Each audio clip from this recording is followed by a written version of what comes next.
Boys and girls of every age, wouldn't you like to see something strange? Come with us and you will see. There's a horse with human feet. Hello, and welcome to the final episode of Drawctober 2021. What the hell are we going to be drawing today, eh?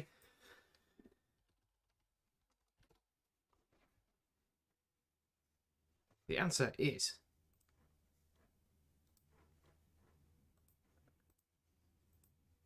The problem is I give myself so much setup that I can't do before we actually start. Impostor Angel.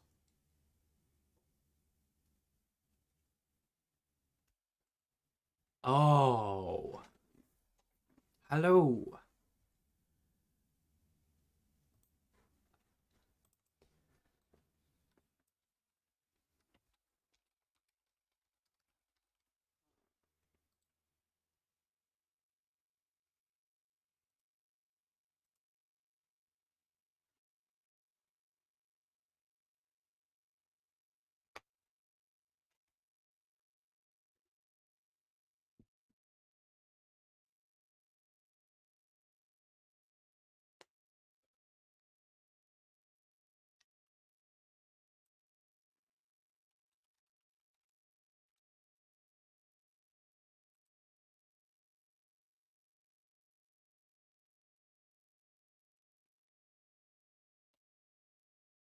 Okay, the decision I want to make here is, are we going Renaissance type angel, classical art, pretty person with wings? Or are we going biblical angel? It is Halloween. It should really be biblical angel.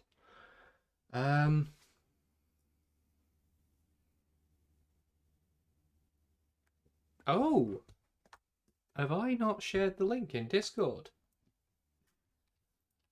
Wow, I suck at this. Ah.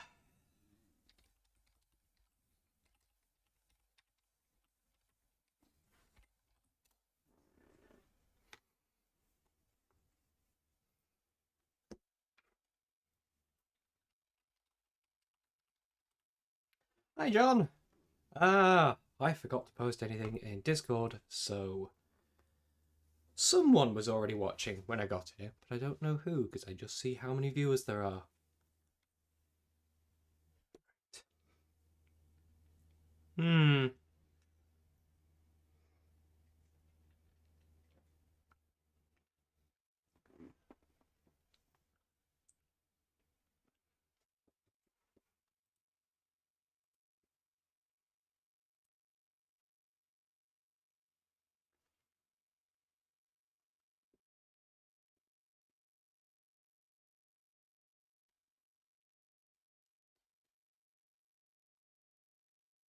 As should we all.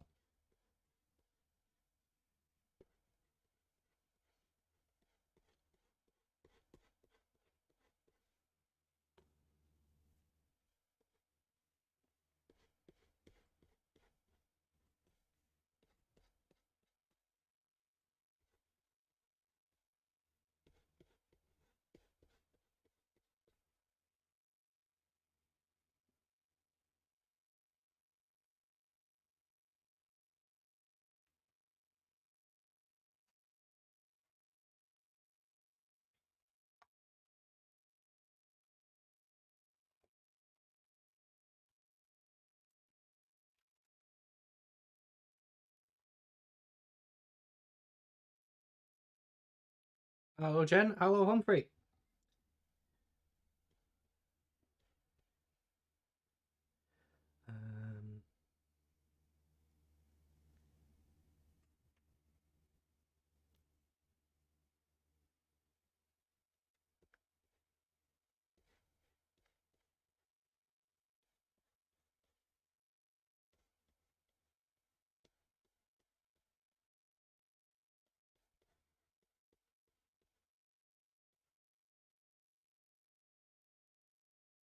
This guide is going to be quite hard to follow.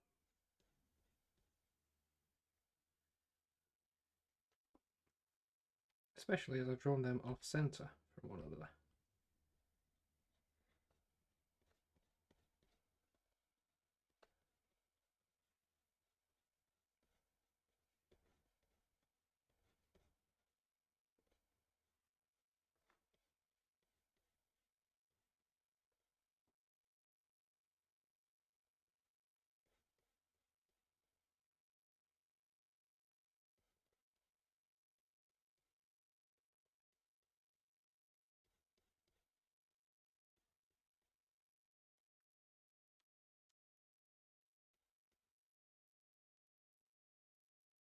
Pardon? I have. Are you not watching the stream? Ah, yes. It is quite faint because I work in quite faint pencil. But I am drawing white on black today. This is a decision that I made before starting drawing so that I could come to regret it later on.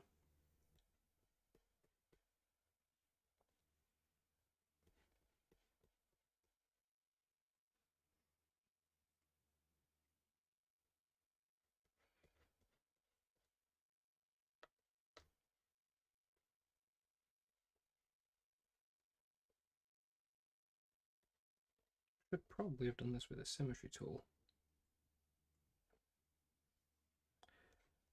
I take it this is coming out quite dark on stream then, which is weird because in my YouTube preview window I can see it quite clearly.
Pardon?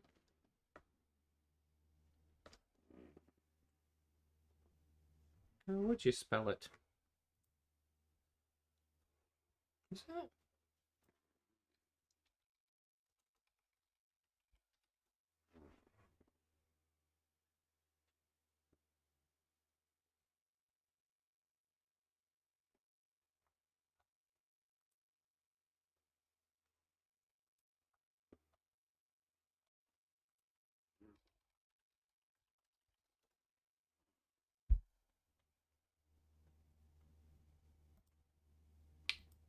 Well, as long as the word has been in the English language, both spellings have been used.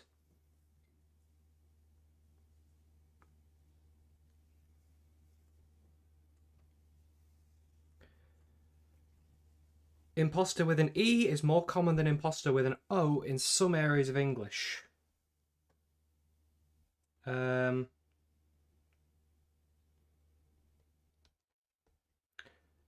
The ratio of imposter with an E to imposter with an O is about 6-5. In Australia and New Zealand, the two forms are neck and neck in British and American from this century. I don't know whether this was written in the 20th or 21st century. Oh, wait, no, this century. 2000 to present.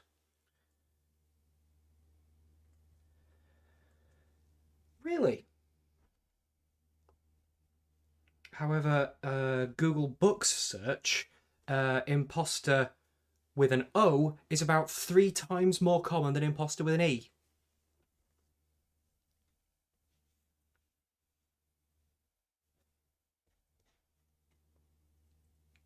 I'm not sure about those bottom wings still.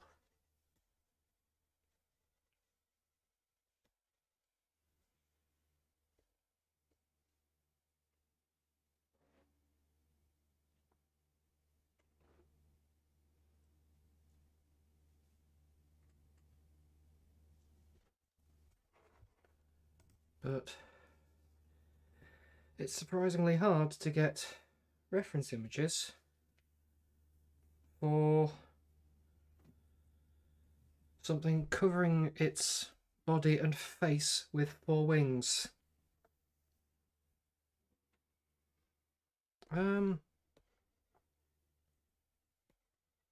Let's...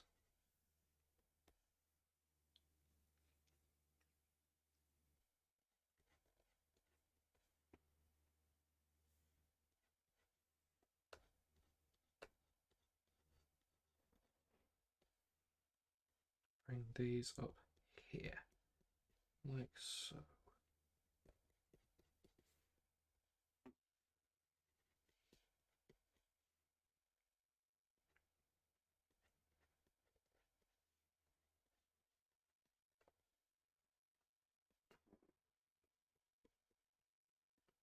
Yeah, the spelling with an E looks weird to me, but I have seen it around, but usually in a case of I've written it and gone, no, that doesn't look right, assumed I've misspelled it, looked it up, gone, it is with an O, and rewritten it again.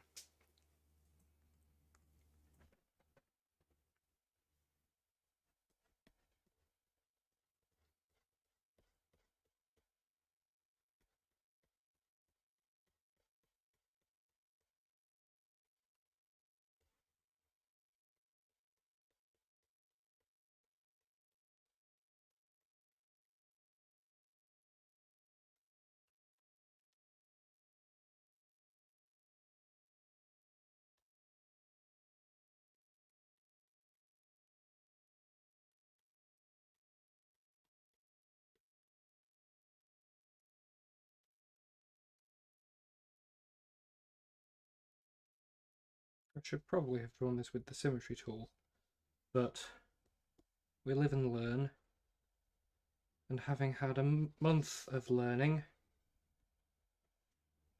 it doesn't always sink in.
No, it's been pissing it down all day here, so I think the kids have remained in. We've had some motorbike noises, we've had a lot of fireworks, but no trick-or-treaters. I'm just going to check.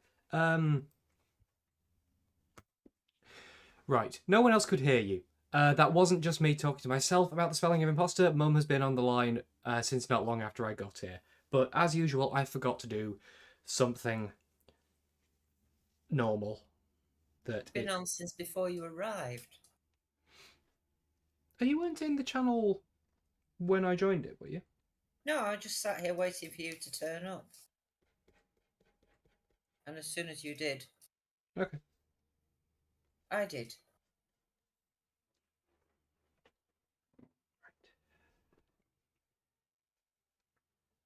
Just going to use that I've drawn as a guide. And now,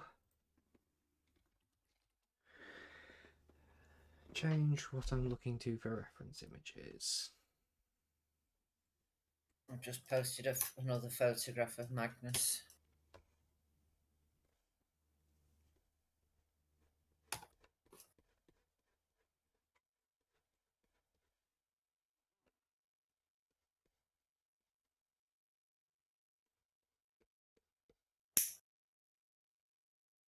The night before last, Rick, Rachel's cats knew that she'd gone away before I even went to bed.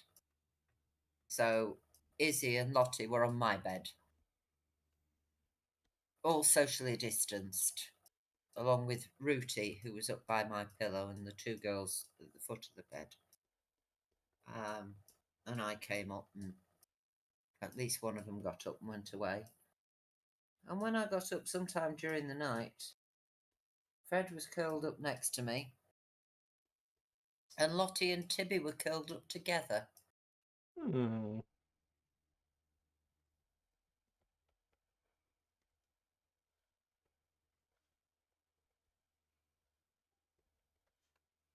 be glad to have her home tonight. Chance of having somewhere to put my feet.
Wings take a long time to draw.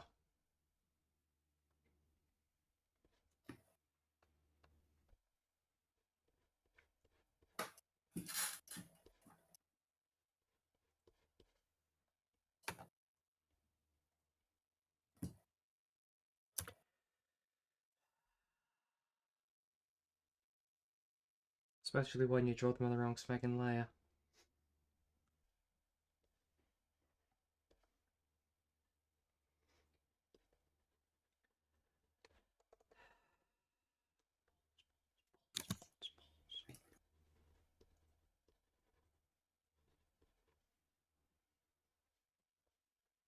Sorry, Magnus.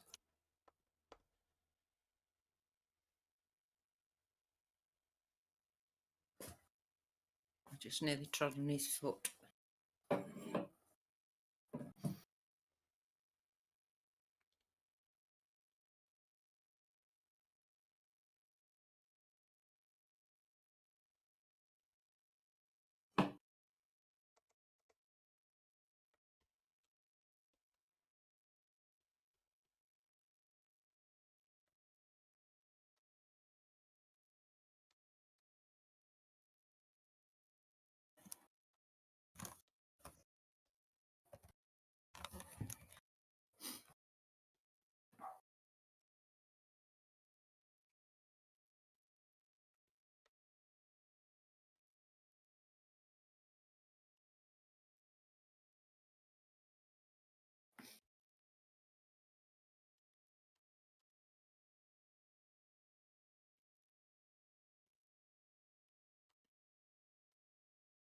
Oh, that's better.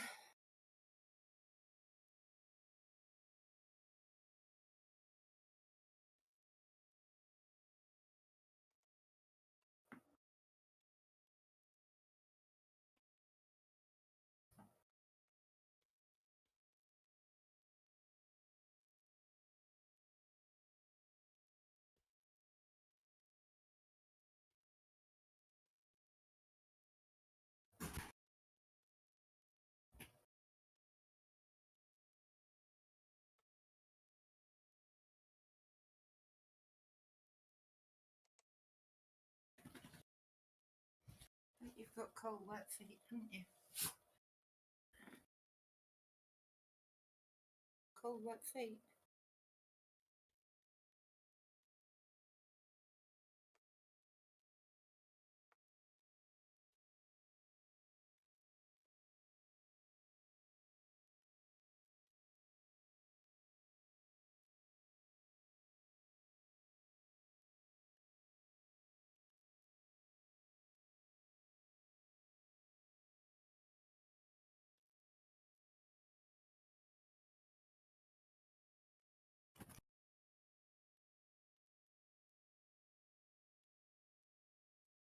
What?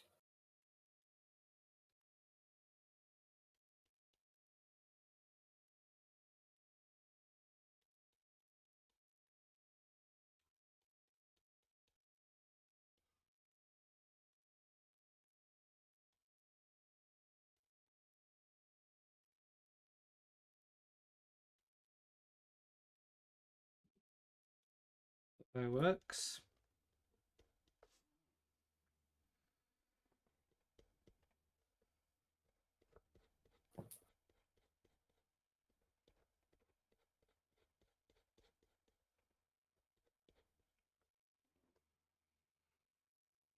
Either bat wings or human legs. Oh, just a seraph covering its face and body and flying with 3 pairs of human legs. Oh, that would be horrible. I should have drawn that. The bat wings or human legs. Oh, just. I'm getting an echo. Yeah, sorry, it's Face and body and flying with 3 pairs of human legs. Oh, that would be horrible. I should have drawn that. right. I've got to mute something else now. You've got to mute YouTube. No. I'm getting an echo.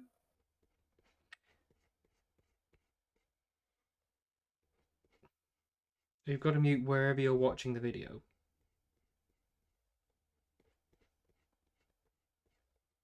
Or headphones.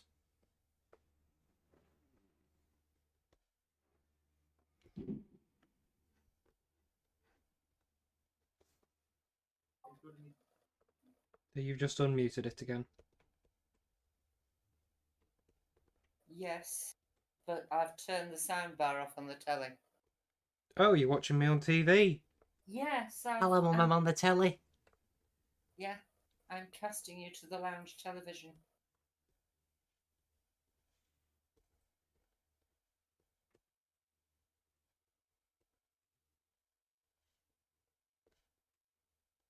So Fred can sit on my knee and watch as well.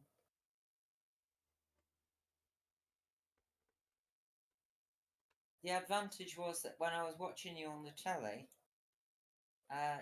your mouth and your voice were synchronized. Whereas They're not over Discord because you're hearing me without delay over Discord and watching me with delay on YouTube. Yeah. I'm but afraid. if I mute myself on Discord, you can't hear me through the soundbar. Nope, that is not how anything works. You are correct. But it means that the sound is coming out of the laptop next to me, whilst the picture is on the screen at the other end of the living room. So are you talking to me on Discord but hearing me through YouTube? Am I having a conversation with delay? No. Okay. I'm talking to you through Discord and I've got Chrome muted on the laptop and the soundbar turned off on the telly.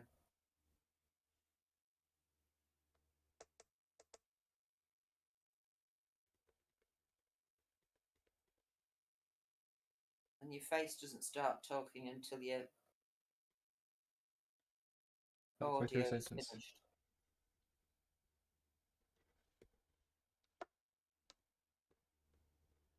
I could try saying longer sentences so that by the time I've finished talking, it still looks like I'm talking, except I'm saying something different to what it was when I started.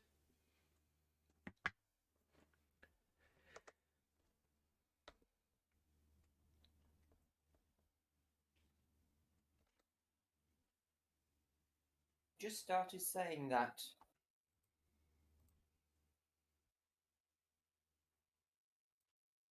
On visual. The delay is that much.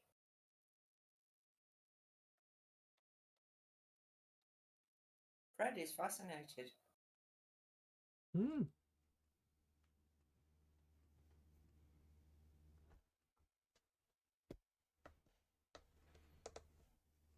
I aim to please. Well, no. I regularly aim to do something completely different to that.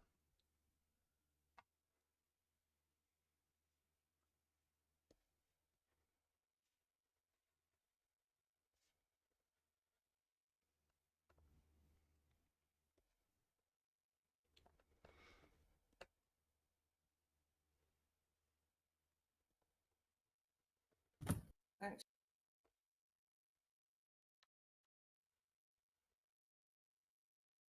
Kneecaps are not supposed to go that way.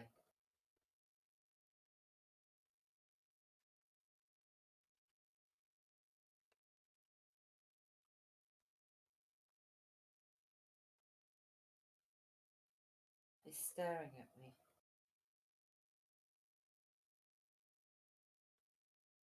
He stopped staring at me.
Yeah, the last time I drew a wing, it's for a giant horrible goose.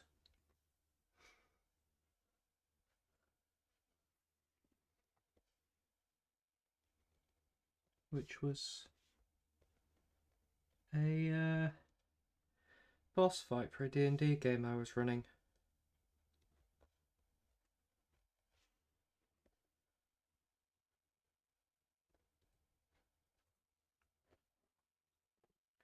One player took one look at, said, "Oh god, no," and teleported out of the room. Well, his character teleported out of the room. It was over Zoom, so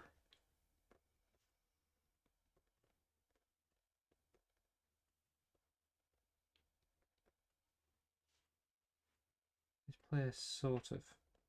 He left the room as much as was physically possible, given the constraints of how the game worked.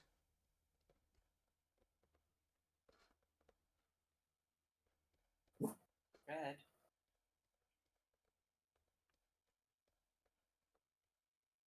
And instead dumped Humphrey in the same room, completely unprepared for a fight with a giant goose.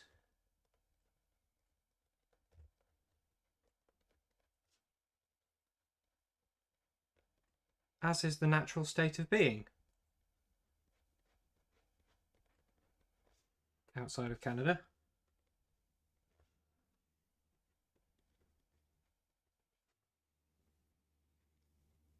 You know, there are times I worry about them.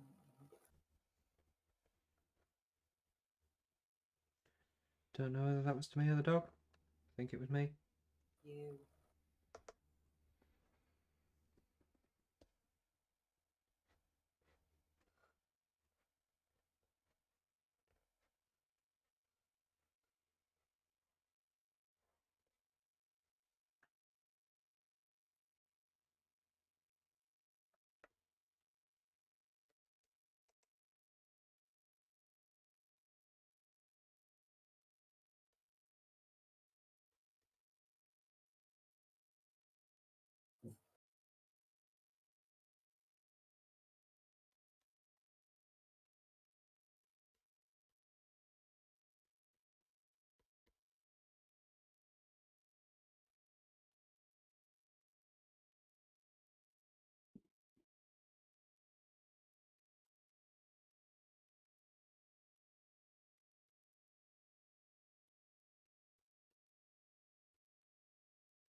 Oh, an Impostor Angel gives it actually 3 geese. Oh, that is way better than what I was thinking of drawing.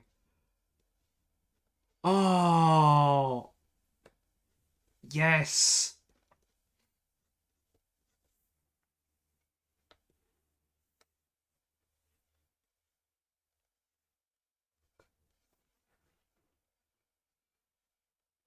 Thank you for that Get Out of Among Us free card.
Yes, Humphrey went into that evening thinking he'd be fighting... Well, he didn't go into that evening, but got to that point of the evening thinking he'd be fighting air elementals.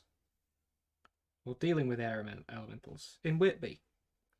But how that game ran was we had an invention of Humphrey's character by accident. He didn't set out to invent this. See, there's a thing in D&D, for those of you who don't know D&D, called a sending stone, which is just a long-distance communication device. And in canon, Humphrey tried to make a sending stone.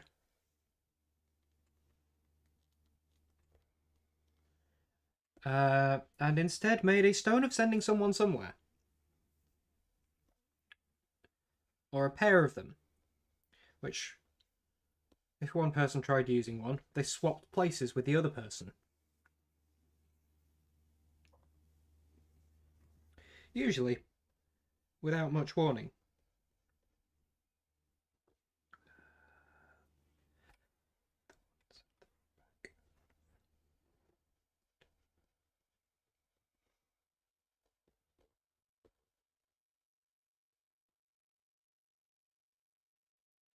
And at this time, another player character decided, no, I am not fighting a giant goose. And swapped places with Humphrey, who suddenly found his evening plans replaced with deal with a giant goose.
I am not sure how I'm gonna colour this when it all comes down to it, but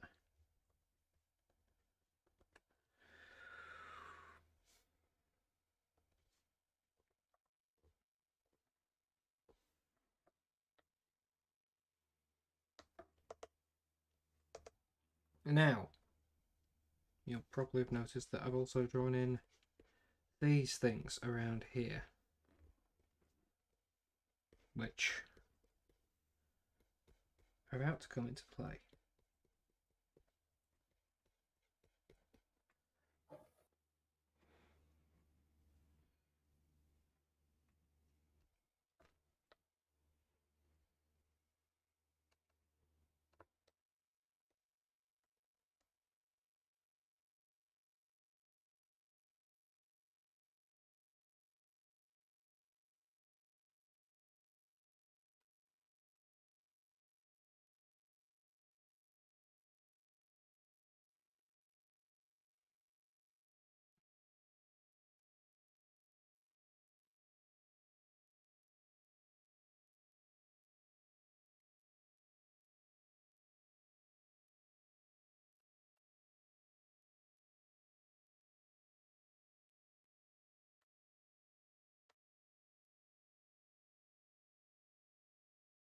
On account of biblical angels are terrifying.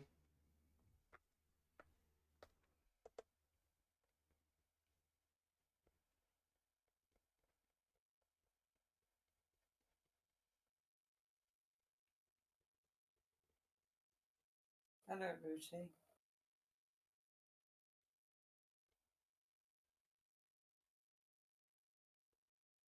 Right.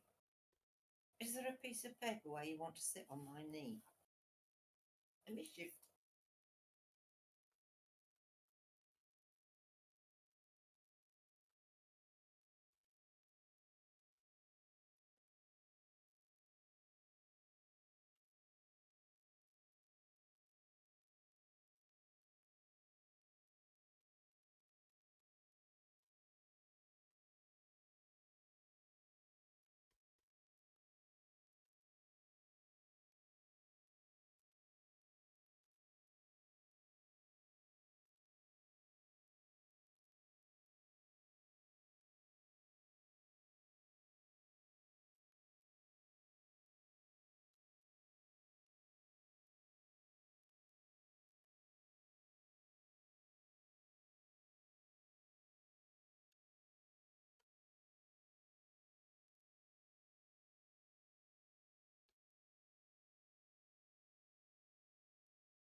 Should have drawn these eyes further apart, shouldn't I? Let's give up.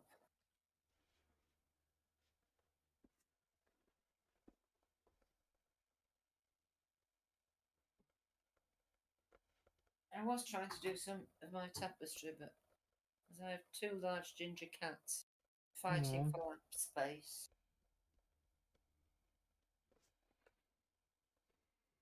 Ain't gonna happen, is it? Eh? Nope.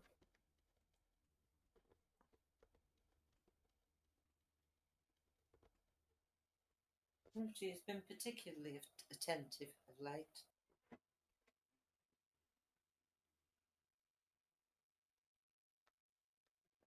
Didn't mean to do that.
I suppose I should apologise to anyone who hasn't come across biblical depictions of, or biblically accurate, biblically consistent depictions of angels before. There is a reason why the first thing said to, for example, the shepherds who were told about the birth of Jesus was, "Do not be afraid." Because something not unlike this appeared before them and claimed to have good news. And granted, this is an amalgam of two biblical angels. The one with the wings is a seraph, who have 6 wings, 2 of which they fly with, 2 of which they hide their body with, and 2 of which they hide their face with. Because if they reveal their face or body to you, it kills you. I wonder how many iterations of seraph they went through before they figured that one out. The eyes are a separate entity. The 2 wheels, one wheel turning within another wheel, both of them covered in eyes, is an ophan. Sometimes called a chariot, I think, which is its function. It is the chariot of the cherubim. And cherubs in classical art were for some reason depicted as happy little chubby babies.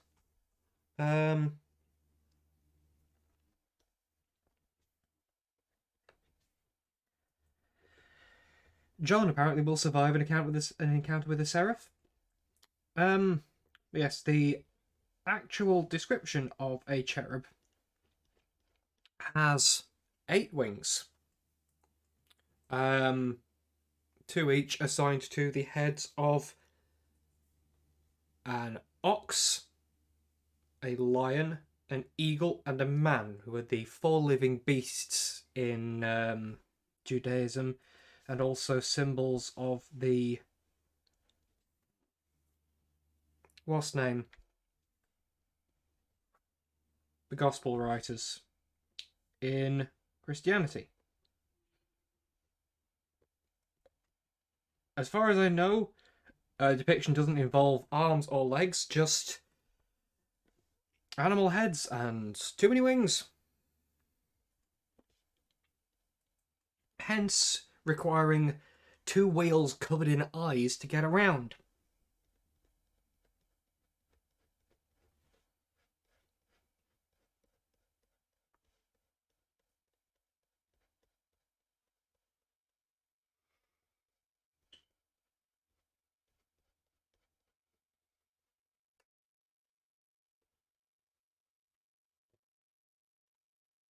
I don't know if the Bible gives a physical description of Gabriel. The Quran does, as Gabriel appears to Muhammad after some time hiding in a cave. I forget the context. Hiding from someone, and when he got to the cave, the miracle was that the cave instantly became overgrown, so that his pursuers believed it to be long abandoned and didn't bother looking for him in there because it was overgrown cave. How could he be in there? And when he came out, the angel Gabriel stood before him, and his wings stretched from horizon to horizon. The rest of the description, I believe, makes him out to be roughly humanoid.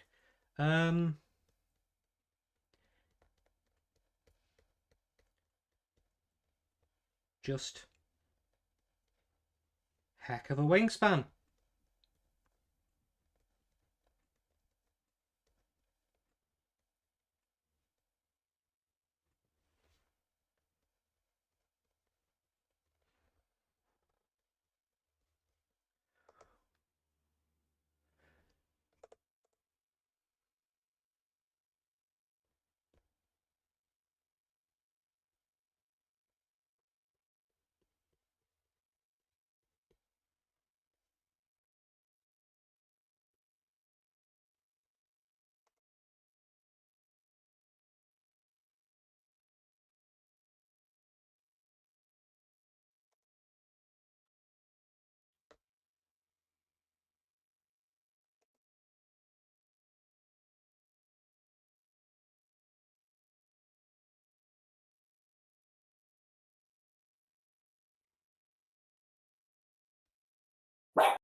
Thanks, Fred. It was Dominic. Dominic sounds a lot like Fred these days. I heard Dominic's voice and then Fred barked. Oh. I will mute us.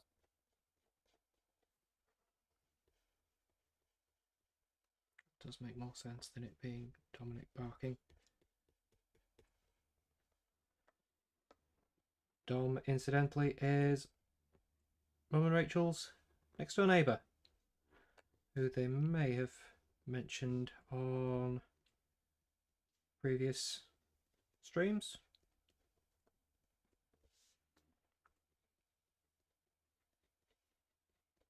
Pardon? I was not answering. I was elaborating on who Dom was. For anyone who didn't know.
They weren't described like that until Revelation, were they?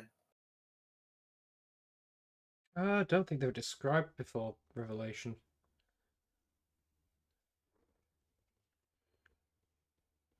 Duck. Worse. Goose.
Bless you.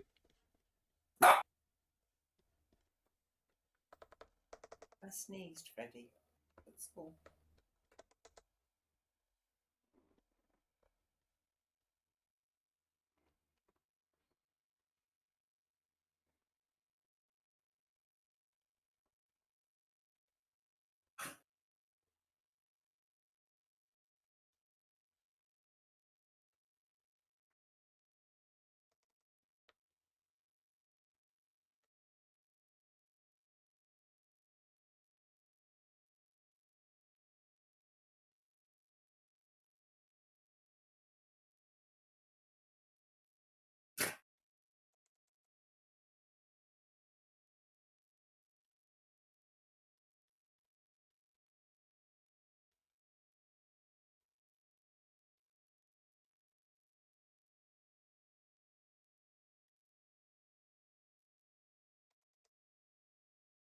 "10 minutes ago, Rachel was about to leave Sheffield."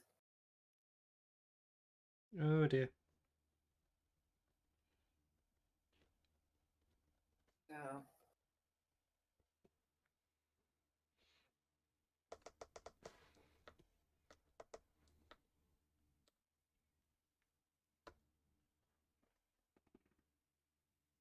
She might make the 9:57 train. Freddie, what have you got? A tissue.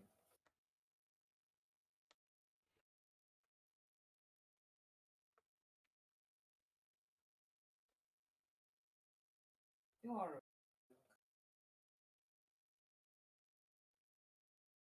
So with luck, I'll be picking her up at 10:30. But it might be 10 to 11.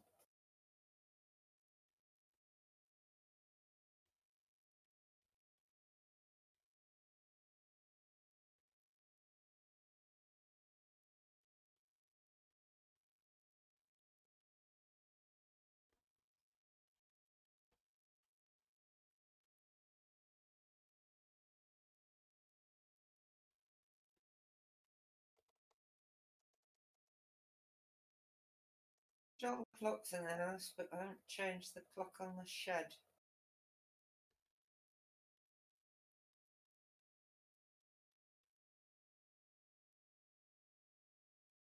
Handy tip from a friend through Discord is Freddie? if No. you like British Summertime +1 and just want to leave a digital device on that time zone, set it to Angola time. Because Angola, no, West Africa time is GMT +1, but doesn't change for summertime, wintertime, on account of being far closer to the equator. Queensland doesn't have daylight saving. No, half of Australia does and half of it doesn't, meaning that it has time zones that do that. Yeah, I mean, when Caroline was in Adelaide, they went out, sort of changed by 2 hours when the clocks changed. Because hers went one way and ours went the other. Hmm.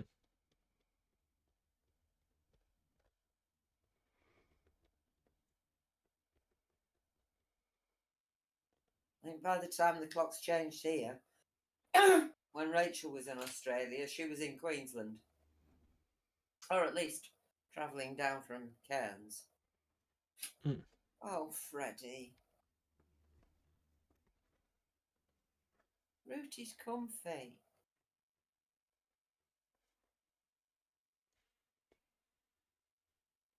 And you won't want to go out when you get there.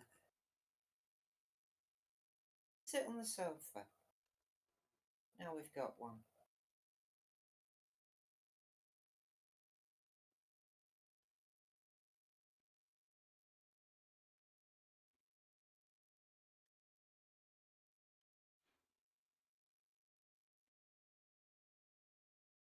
Lottie.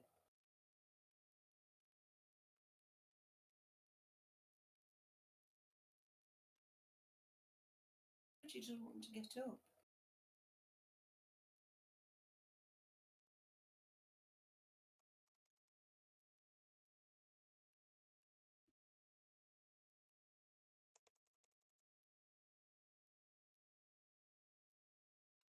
Go on, Rooty.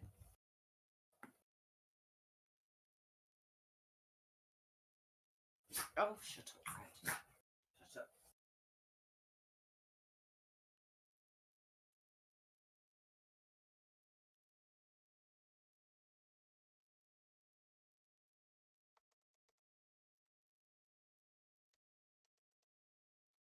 Whoop.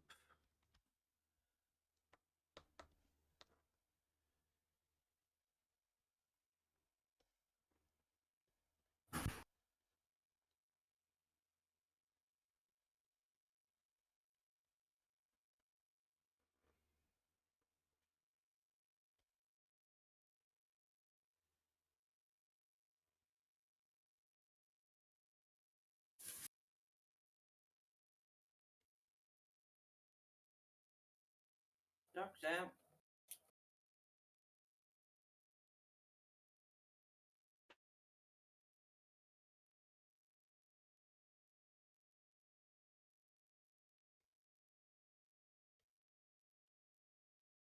Good out. Goodness.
Much as I like drawing in white on black, it does make drawing white things take a long time.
Oh, dog.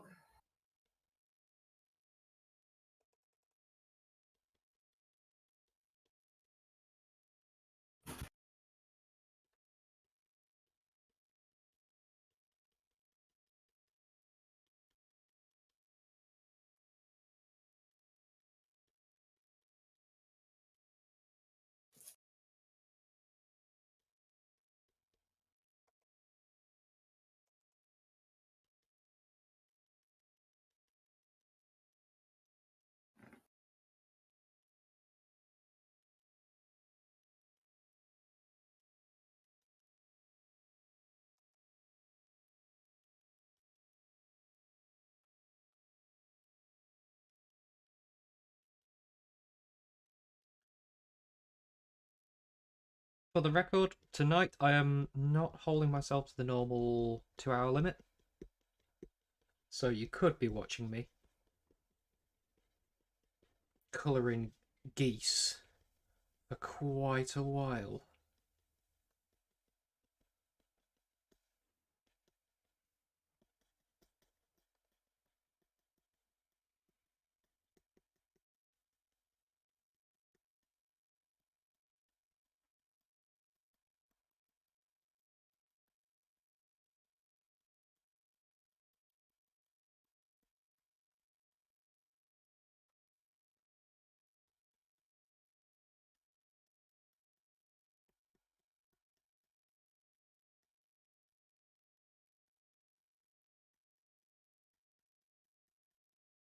I've got in here, Pardon?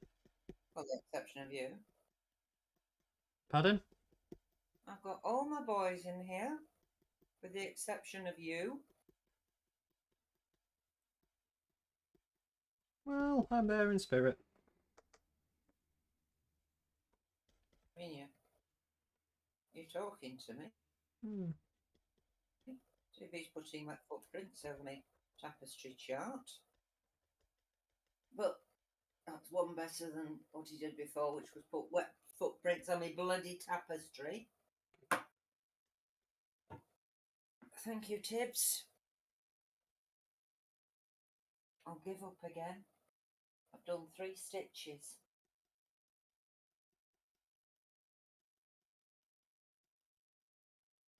That's what I like about cats. They're very good at telling you to relax, stop working, feed me.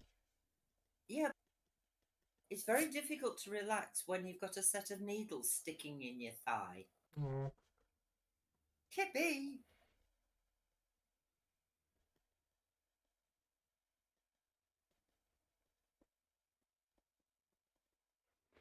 So there's a Lottie on the sofa, Rooty in Rachel's chair, Magnus on the cushion, which is on top of the oval table between Rachel's chair and mine. Tibby is shredding my legs. And Freddie's wondering why he's been left out. Aren't you?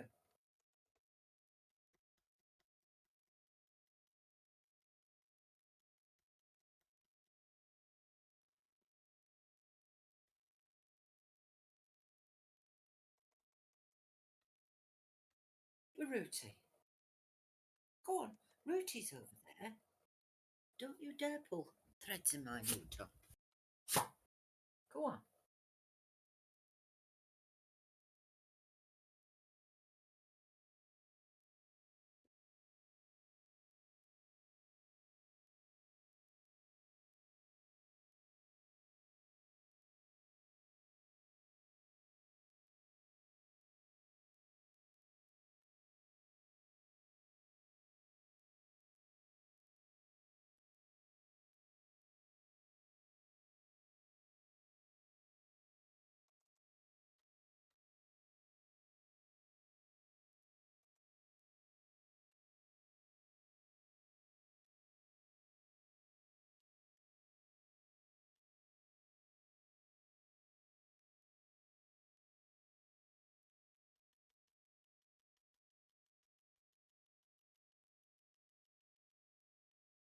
Be lovely and peaceful, wouldn't it? If you just sat in my lap like Rooty does. curled up and went to sleep.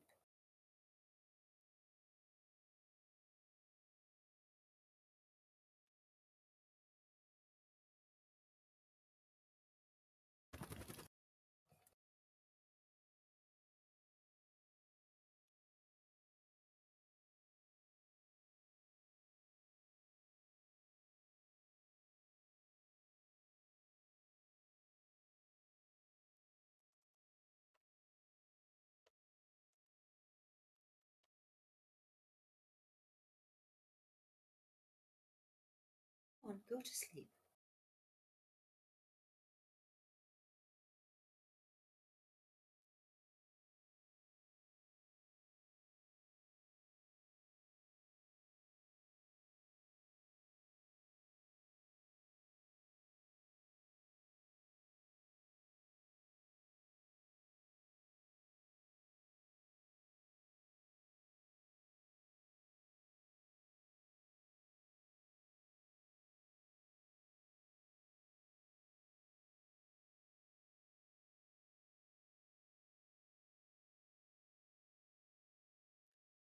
I am coming across things that fake pencils don't do that real pencils do. For example, one thing that I do when trying to do shading with a real pencil is you sort of flatten how you're coming with the pencil. So rather than that, you're coming more like that, and you're coming against a sort of broader, flatter bit of the lead.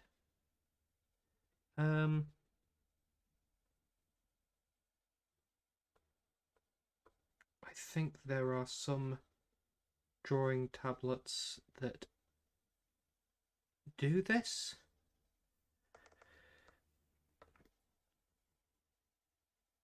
Because it's something that Do Clip... a broader pencil stroke. Yeah, because it's something that Clip Studio acknowledges is a thing.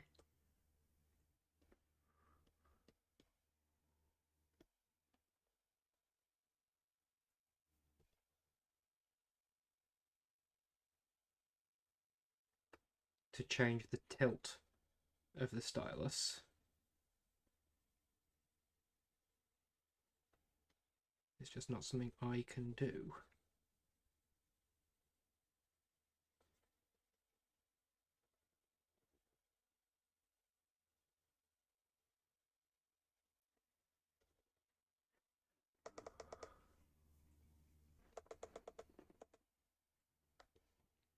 Oops.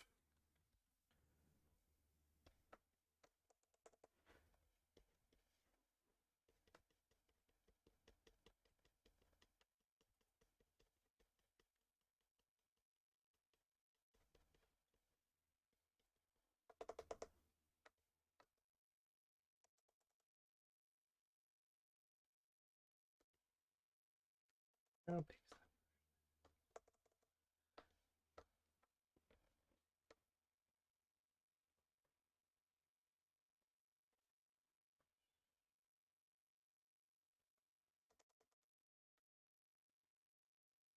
that? Horrible goose! It's a beautiful goose. Yeah, with the horrible creatures.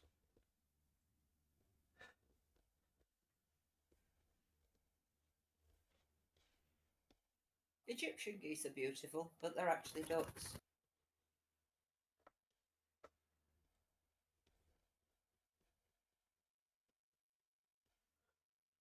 Fred. Goosander's name sounds deceptive in English, but in Scandinavian languages it makes sense because ander is duck. Oh, it's a goose duck. Yeah.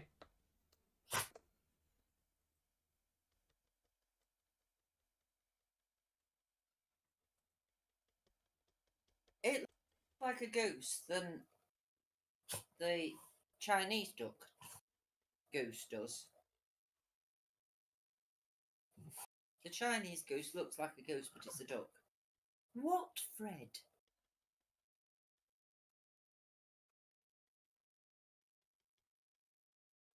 I don't know what you want.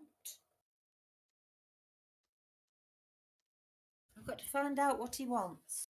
Okay.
Don't worry about depth perception, John. It's a 2D image.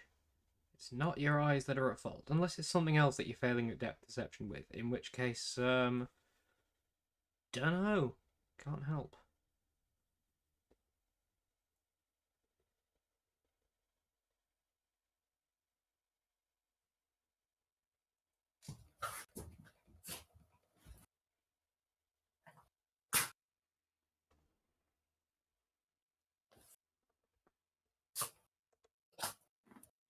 As in, you're painting minis.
Last one.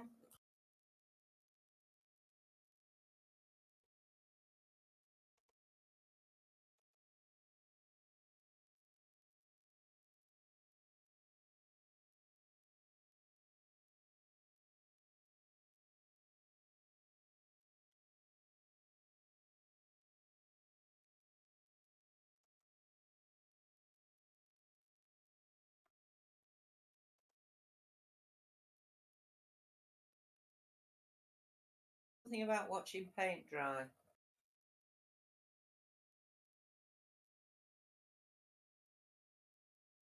Yeah, it's going to be a long stream. Partly because for some reason I decided to go into this in just pencil. Why? Dunno. Maybe I just hate myself that way.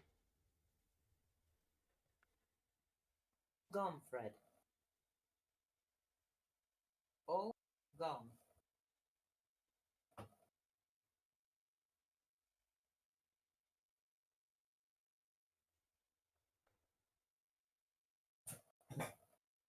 Oh, don't start.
Dog's out.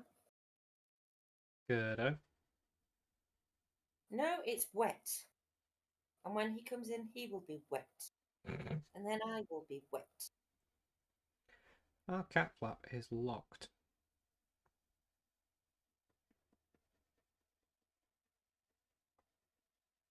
Not even just because of weather, but now you come to mention it, it being locked because of the weather is a good idea. Yes. Problem is that Rooty and Tibby will not consider using a litter tray. Oh no, well ours at the moment, they've somehow, over this summer, de-litter trained themselves.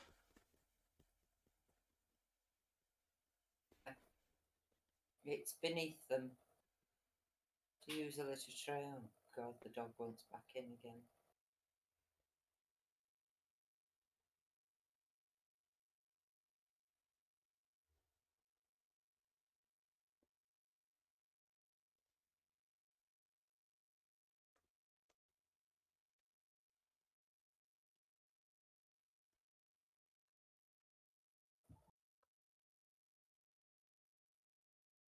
Yes, I know, Magnus.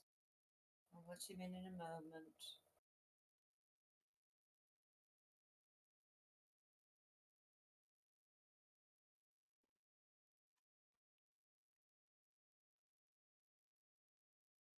But Magnus asking you to let Fred in.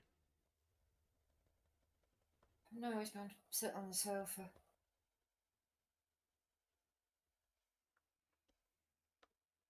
But Fred quite often asks me to let Tibby in. Hmm.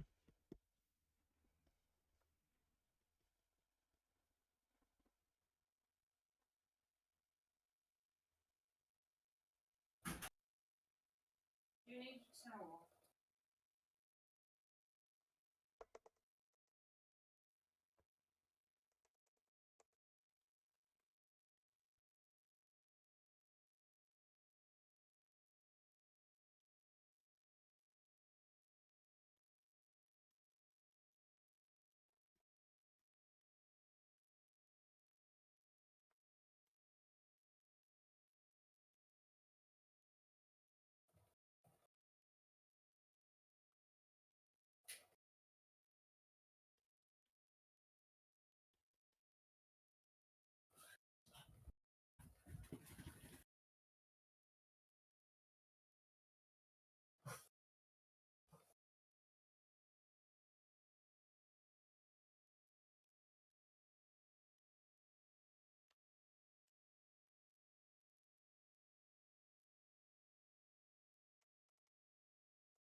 Come on.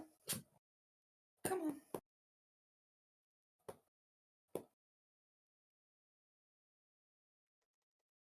Come on. Feet off.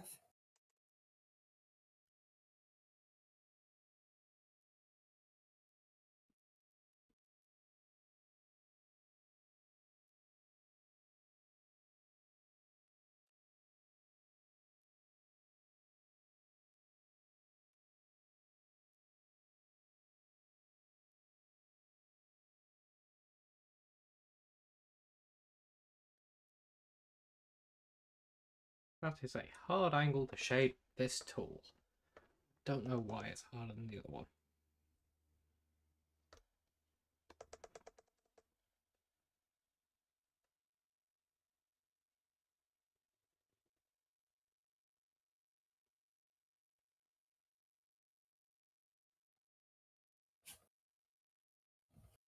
Good boy.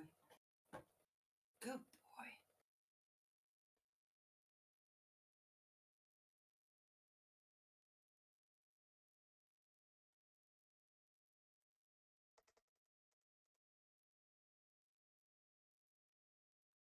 Bothering because he'll only go out and get wet again.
You're watching Rick drawing. Huh? You're watching Magnus washing himself.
Come on then. Sit on your cushion. Is that Ray checking here? No. You sounded a lot like her. I'm sorry. That was. No, she's still heading for Leeds. That's what confused me. So, where are you picking her up from? Halifax Station, I hope.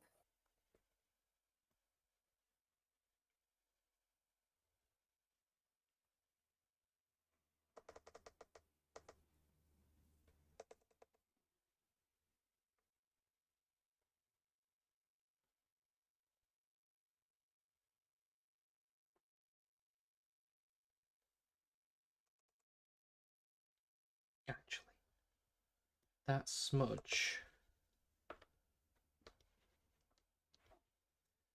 used on an existing pencil layer gets quite a nice effect. Smudge, is it? Yeah. Yeah, nice.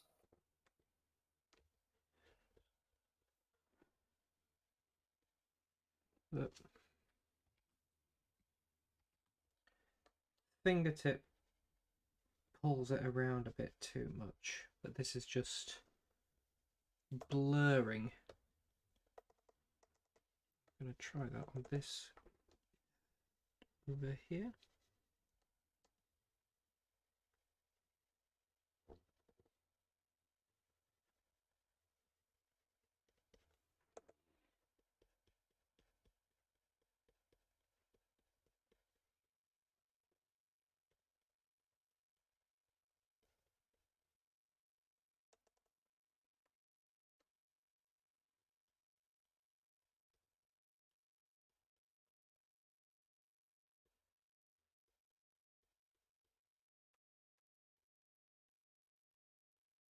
It's that goose head there that you're working on now. It's superb. Ah. Yeah, when this one came out as well as it did, I thought, wow, it'd be really nice to see how well it comes out by the third one. And then the other two didn't come out as well as this one. I thought, well,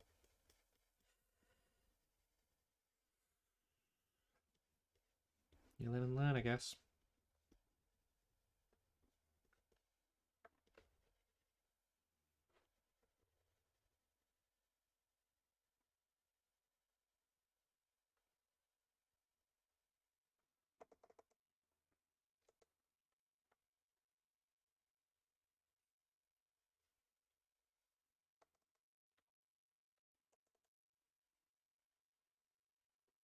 Of course, there's the angel wings still to do. I say the angel wings. The goose wings. The wings yet to do.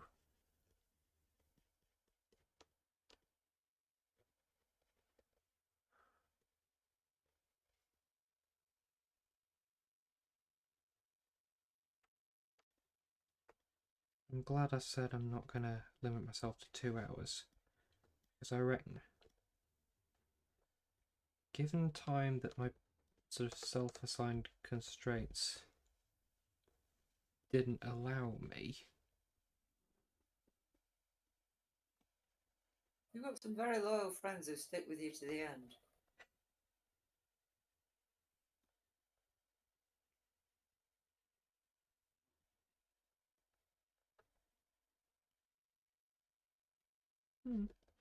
Yeah, this is probably going to be more of a case of dip in and out as you like.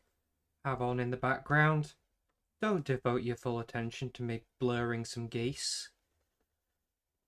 My idea that I was going to sit here in the lounge and get on with my tapestry. And then cats and dogs seem to have different ideas. They have all...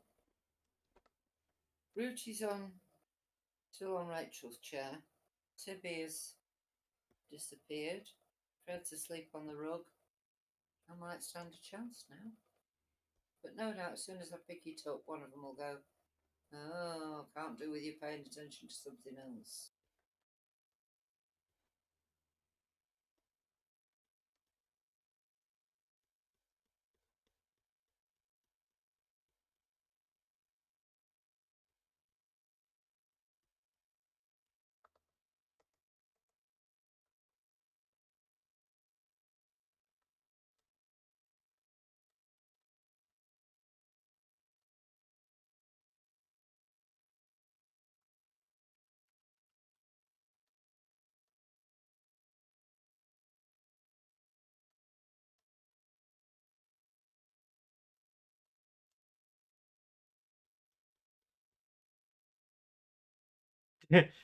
Humphrey says, don't worry, I already stopped paying full attention ages ago. John, I don't know to whom the flattery will get you nowhere comment was directed.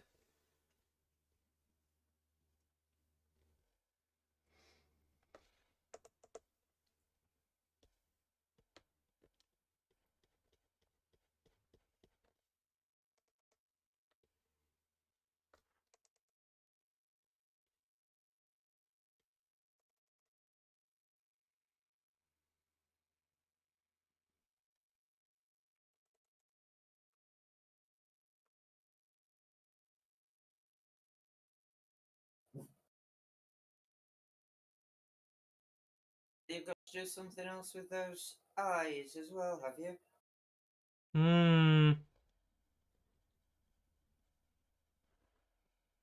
God, I've got the bloody echo back.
I should notice a goat that's still there.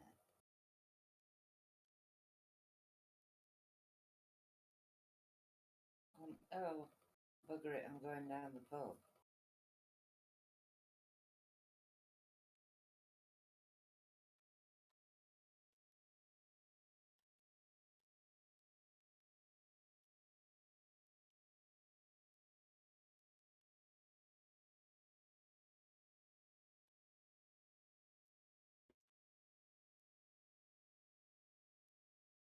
Hello, Spooky Splo Productions. Sorry to hear about that day.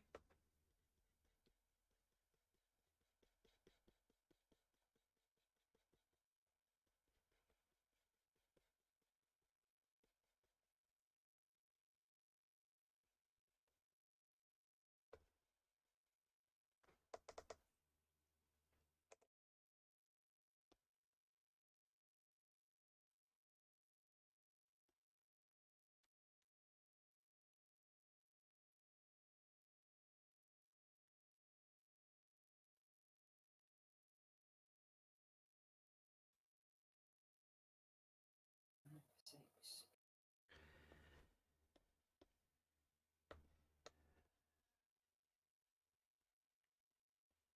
Why do I get the feeling that getting banned from channels for making a joke is going to become a recurring theme of your evening?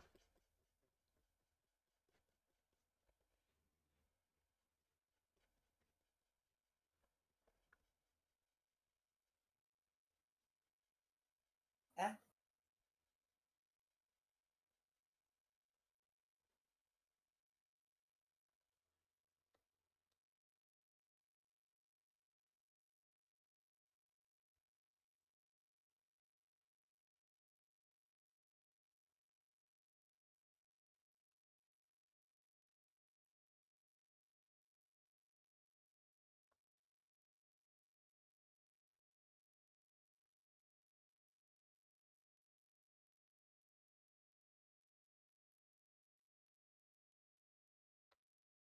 come on, H.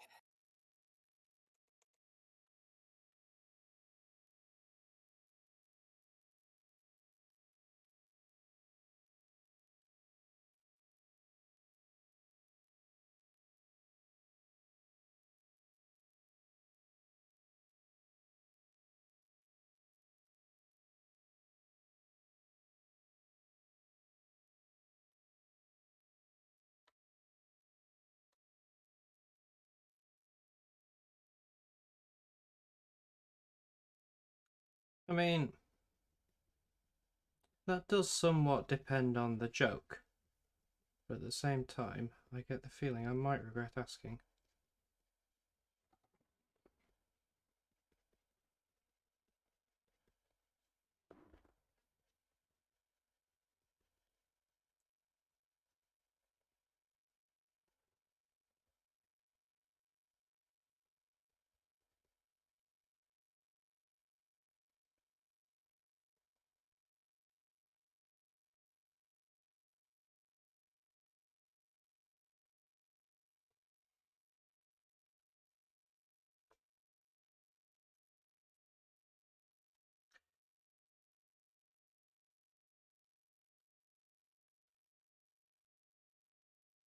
Eh.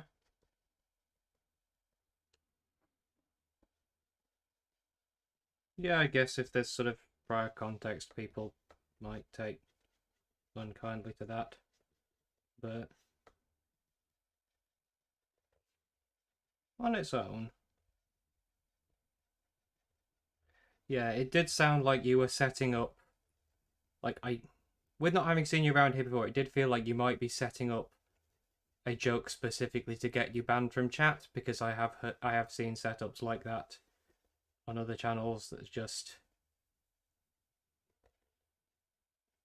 as part of the joke with the intent of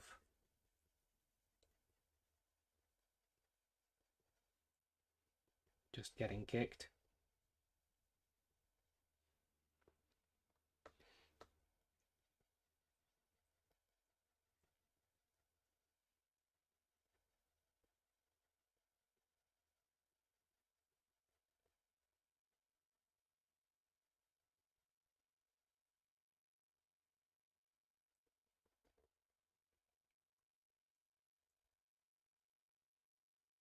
Hello, Fred.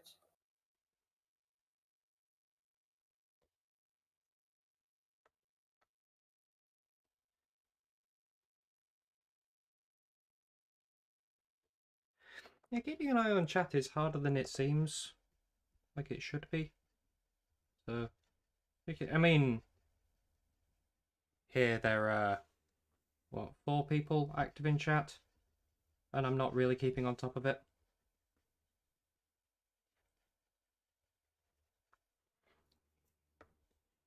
No, because you're looking at what you're doing, not at the chat. Yeah. You can't avoid me.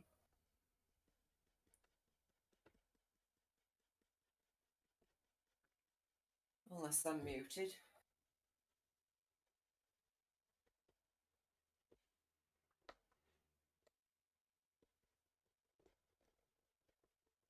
I'm not. No.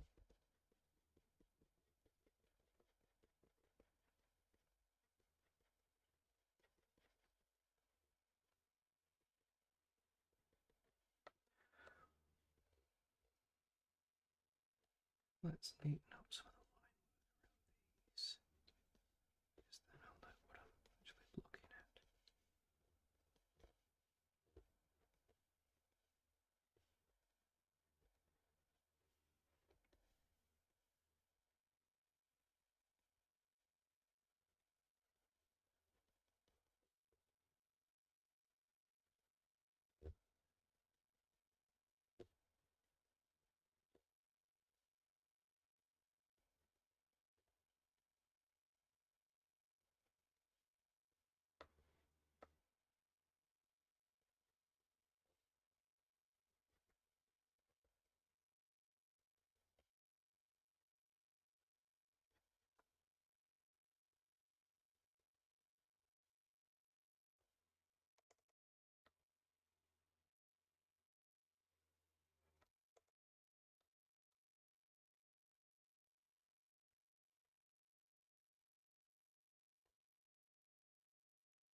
To be honest, 5 people watching is a good day for me.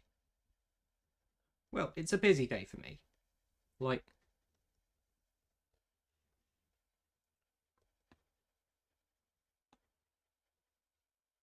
because I'm not a professional streamer or anything, I don't sort of live and die by the number of people watching.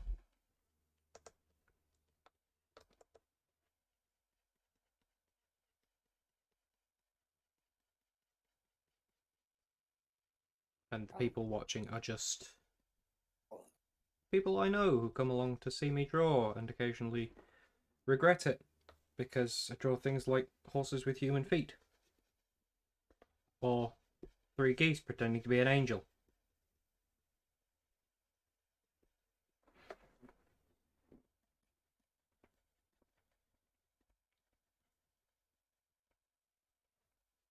There's one reason I was quite wary when you first turned up, because like you're the first person who I don't know who's turned up to watch one of these streams.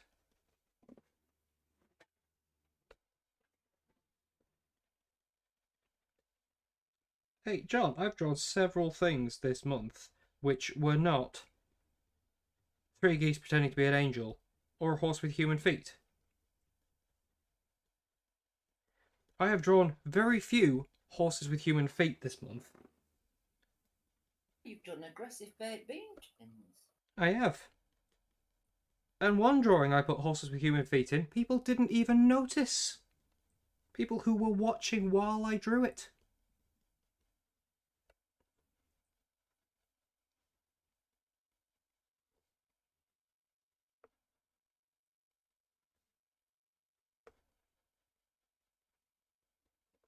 One.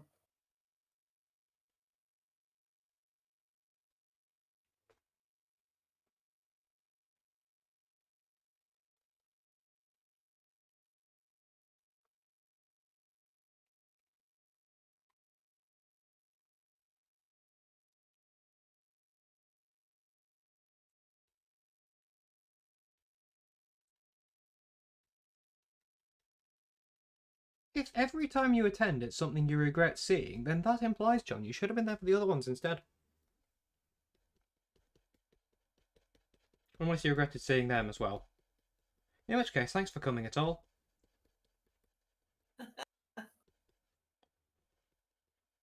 Full in the knowledge of what's gonna happen here.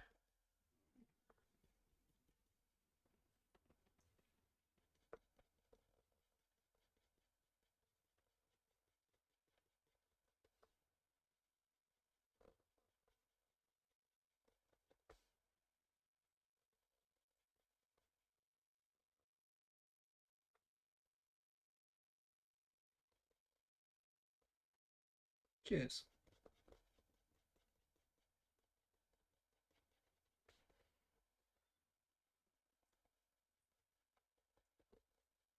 I can't have a gin till I get home. You are home, aren't you? Yes, I know, but Oh, I've got home to go again. Right. I thought you meant from where you are, and I was thinking, but you were in the living room. Yeah, there's a bottle of blackberry and raspberry gin sitting right next to me, going, drink me. But I have to drive. If it's talking to you, it might have gone off. No, it's a bottle in Alice in Wonderland, lovey. But, Oh, definitely don't drink that. well, You're too small to get into bed. Shrink. Hmm? I wouldn't mind if it made me shrink. Not height-wise.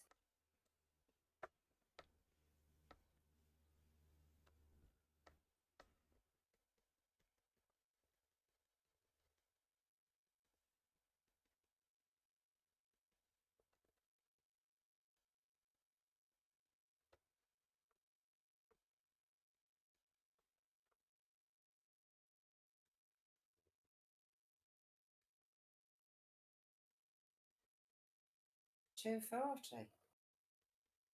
Hmm? My them ride at $22.40. Oh, all I heard was 2:40 and just thought, oh, she really is delayed. I mean, you laugh. Our train from Sheffield every Monday evening. We're not on our way from the station to here until Tuesday. Sometimes we're not at the ticket barriers until Tuesday. Ticket barriers where? Leeds. Oh, right. Meaning that our return tickets are not recognised by the barriers because... Who's we? Me and Jen. Oh, Jen goes over as well? Didn't you know Jen had joined Boggarts this year? I didn't know Jen had joined Boggarts this year. Oh, sure we Oh, told that's you. brilliant. Yeah. Hmm? Oh, sure we told you. Brilliant. No. Freddie, shut up. No, I'm always the last to know.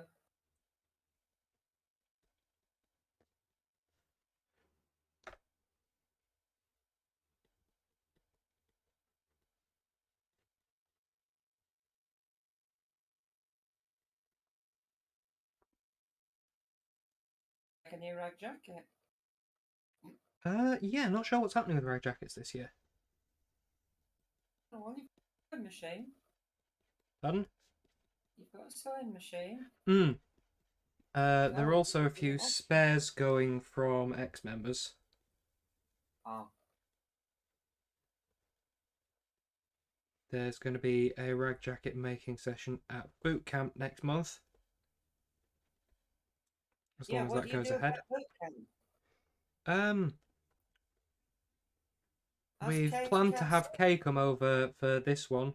Don't know about sort of long-term looking forwards. I mean, at some point, hopefully we're going to be going from Sheffield, not from Leeds. And the problem is that the people that I know in Sheffield will all be in boot camp. You're gonna have to start learning to talk to your next door neighbours and say, if I give you a key, can you feed me cats for me? Hmm.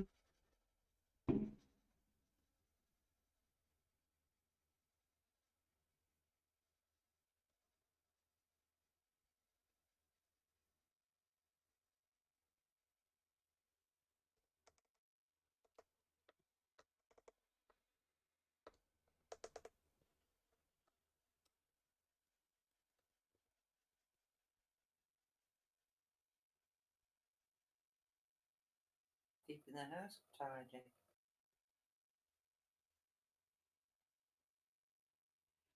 Right.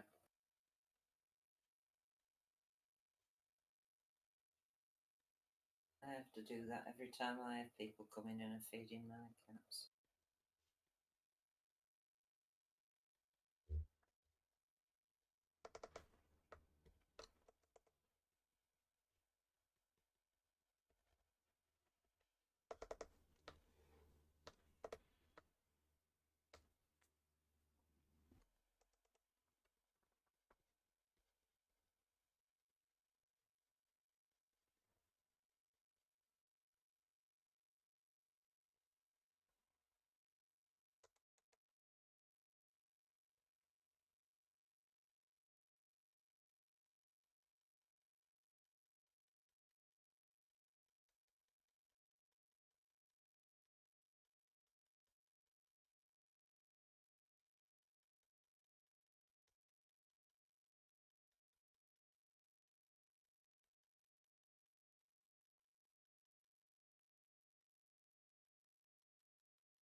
Those aren't eyelashes, no, they're just the I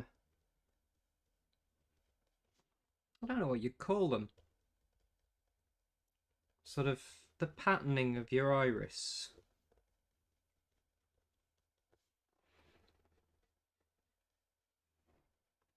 Presumably, there must be tiny muscles because that's what I mean, the iris is just a muscle. it's what shrinks and expands your pupil, isn't it? Hmm. But it's sort of the banding of the muscle. Yeah, the striation. Yeah.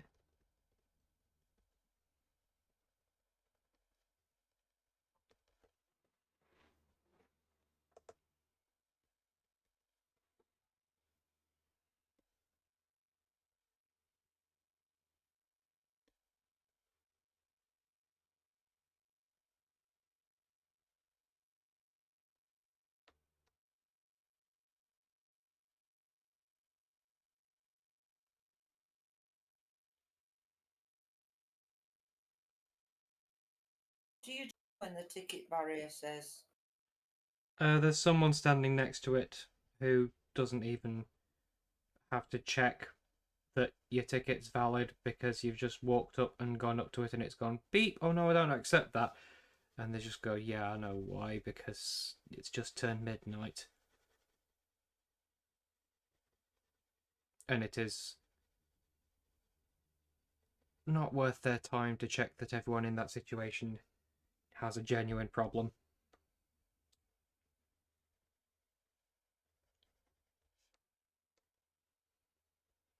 You're just all getting off the same train that left Sheffield before the witching hour. All three of us. To be honest, that's probably why they shut the south entrance to the station that late at night. So that everyone coming out does so through... Stop changing that tool, Richard. Does so through the manned gate.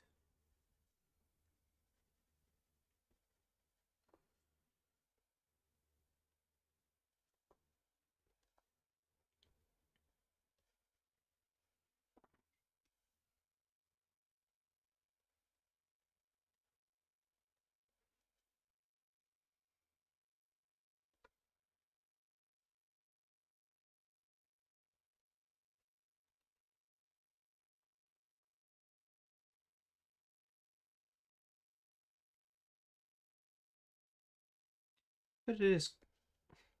Well, it was quite annoying earlier in the year when I was walking home from the station rather than taking the taxi home because it wasn't, you know, still warm out. And often I'd have a bike with me.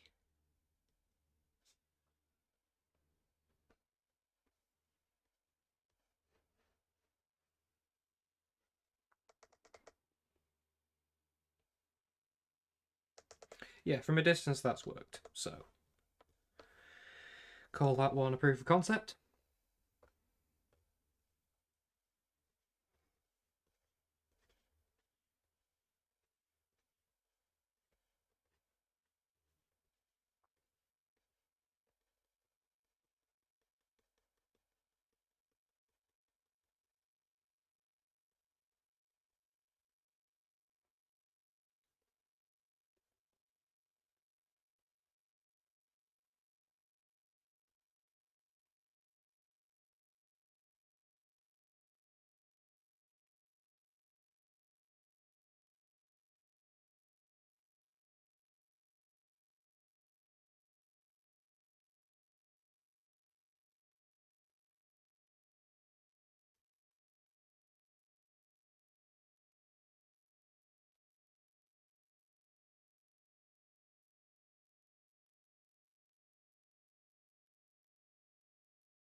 Watching a long call last night.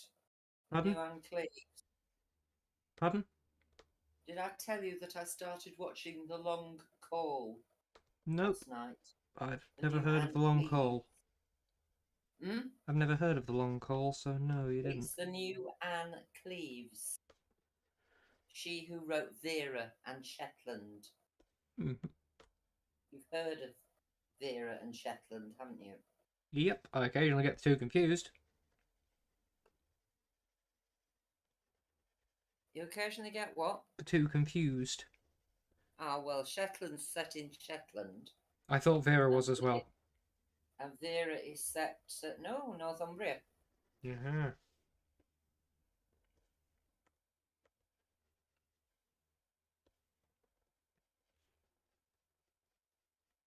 But this new one is set in Devon. There have been some scenes shot in Ilfracombe, some in Barnstaple. I don't recognise the police station, but maybe it's been rebuilt since your dad spent a few hours there in an identity parade. Oh, I thought that was in Germany. That happened. No, that was Barnstaple. And you were in the buggy. I was left standing around for bloody hours.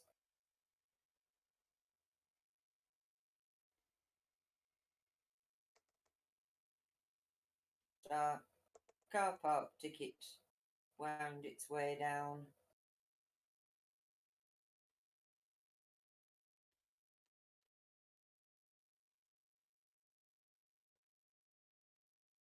I wasn't amused. Hmm.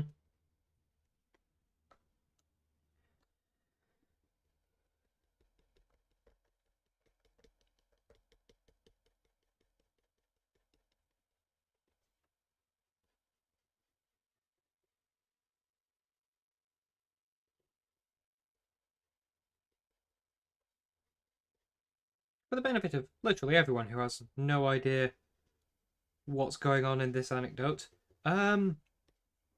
identity parades don't necessarily work how you think they work. It is not a lineup of suspects.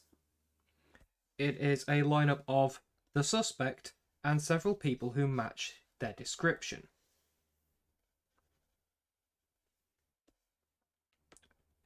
In an attempt to figure out if the witness can pick out the suspect from a bunch of people matching that description, because if not, then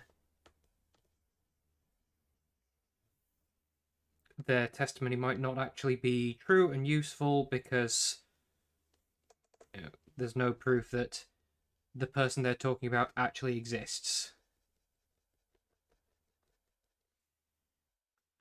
And Dad resembled a suspect. It was the right sort of size, age, colouring. And as such, was requested to be one such useful look-alike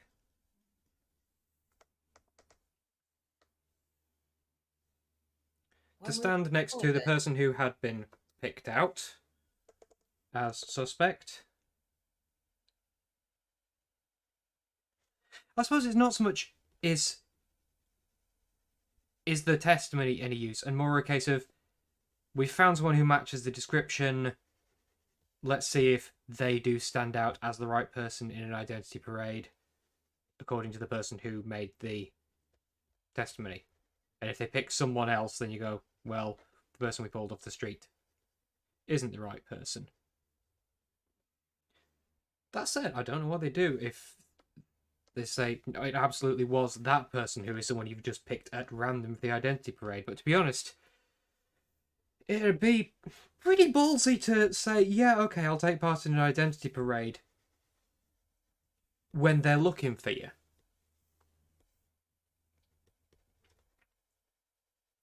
They've got somebody in custody. Yeah, they've got somebody in custody for a crime that you've committed. Would you be okay standing in an identity parade so that we can work out if it's them? Yeah, sure. Don't see any way this could backfire on me, the perpetrator, whatsoever.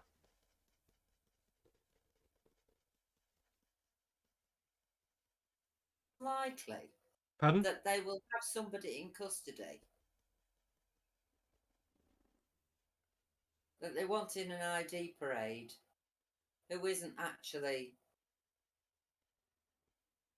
they're not actually fairly certain it is the perpetrator.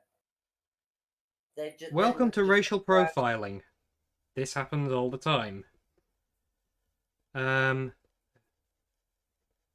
There's an interesting case where the person in question sued the police force in question for him being the only black man in the lineup.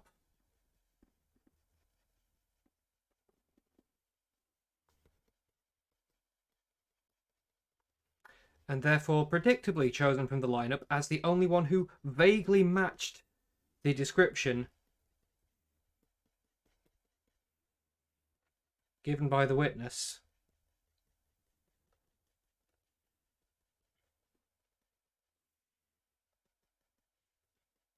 Sounds a bit far-fetched that they would have a lineup of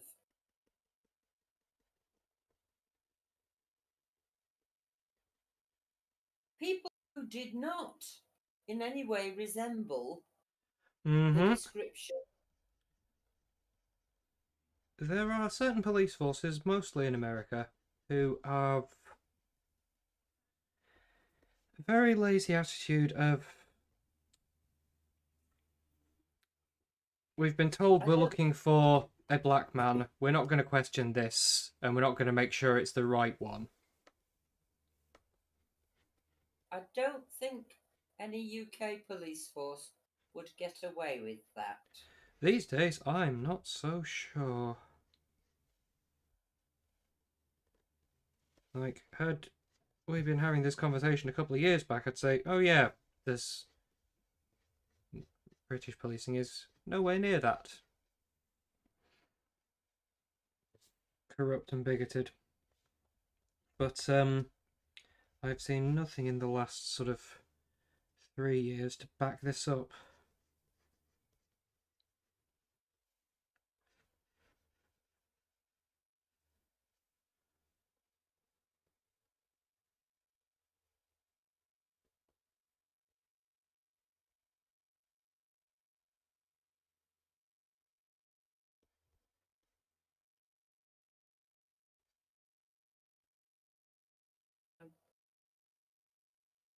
My shoes and my coat on in a few minutes.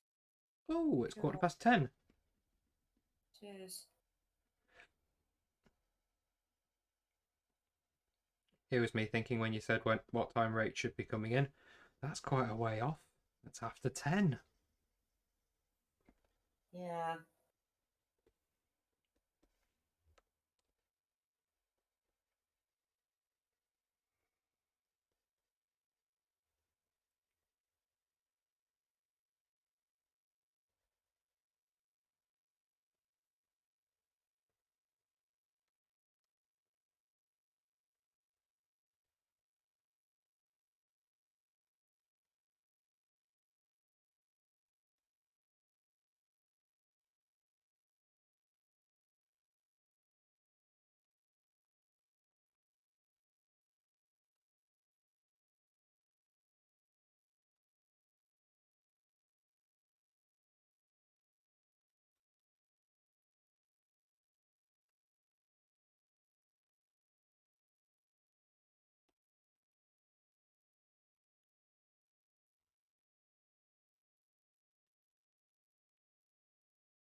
I can't count. Hmm? I said I can't count. Is this a tapestry can't count thing? Yes. Up to 4, apparently, I can't count.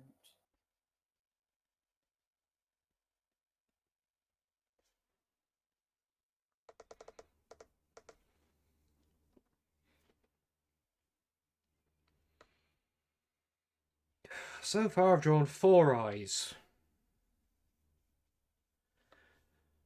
9 to go.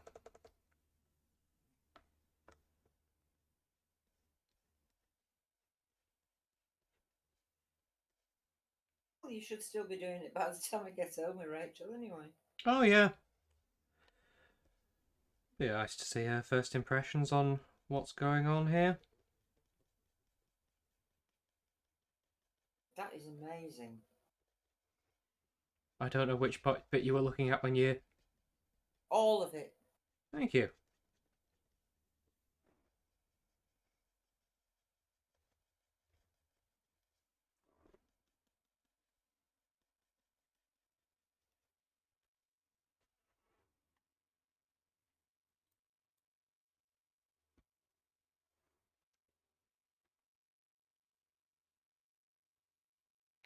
Oh.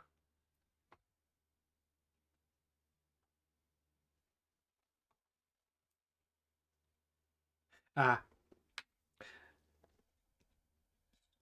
Got a Discord ping, and so I'd had a message from John telling me that I hadn't posted the link in the videos channel on Discord. And I thought, oh, sure I had. Did I put it in the wrong channel? It turned out I have now, but I hadn't when I went live. And that message was sent just after I went live. So that's all right. you as well. Pardon? I told you as well. Hmm. But, so we knew that you'd gone live. I think when you told me, I still didn't have you coming through OBS, so no one would have heard you comment that. Oh, Because it was a while before I remedied that. uh-huh.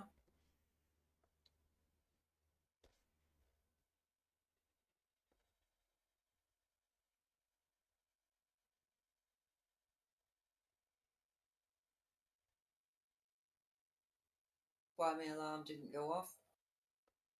It was set for 10:20. Ah, not 22:20. Correct.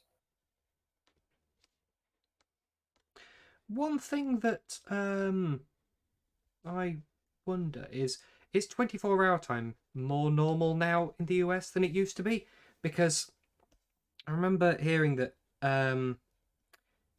in the US 24-hour time format was referred to as military time because no one but the military used it.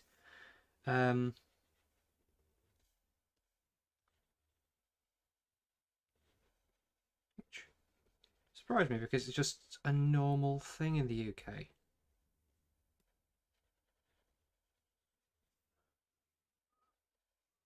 To me, it's my microwave, which is not 24-hour.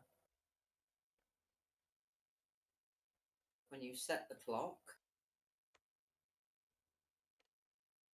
So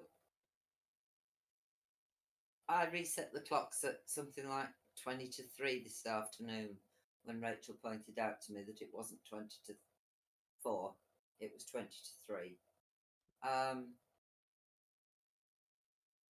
And I have to put in 0240. Yep. It will not accept 1440. It doesn't have the capability of being a 24-hour clock. Hmm.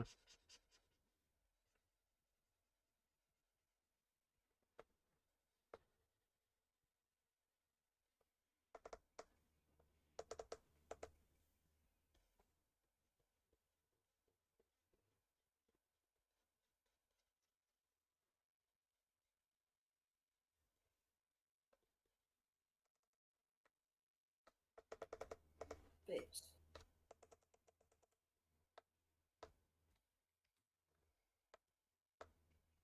Come on, I'm trying to drag the canvas here. Okay.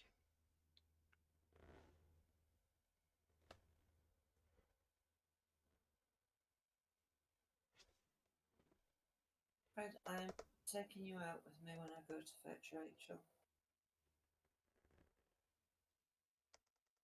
You'll just have to sit in on your own for 10 minutes. Oh. Oh.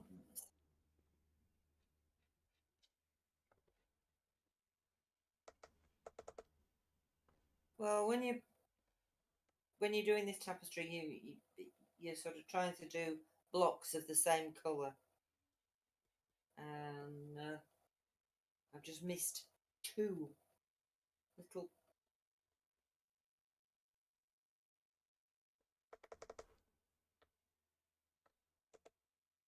squares.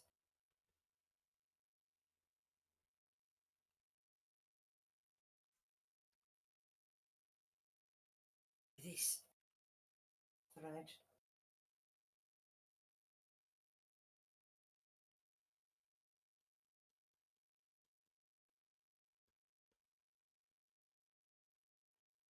Three, five, six, 7.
Right. Are you getting ready to set off to get Rach? Time to rescue my daughter. That's a yes. Right. Let me know when you get back. I'm just leaving it on. You can carry on chatting to Fred. And if he starts barking at me? Tell him to shut up.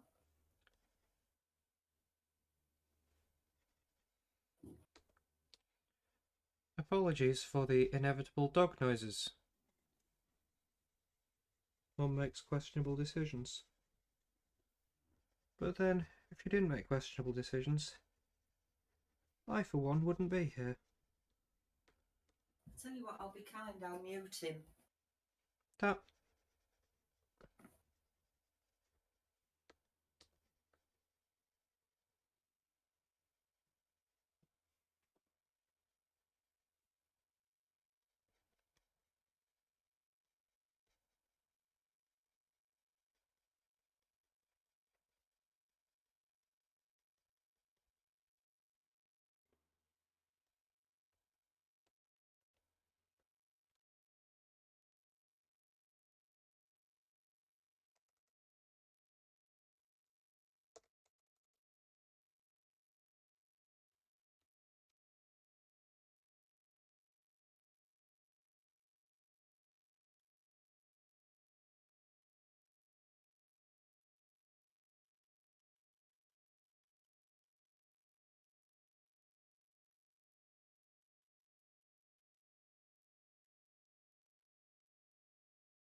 Red has that effect on people, making them feel sad for him.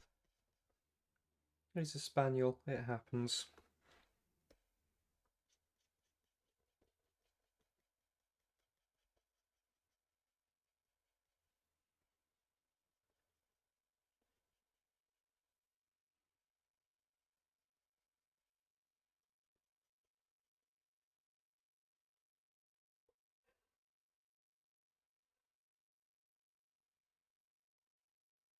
Now, I used to have a real phobia of dogs, for which Fred has honestly been really helpful. Because it's really hard to be scared of a spaniel.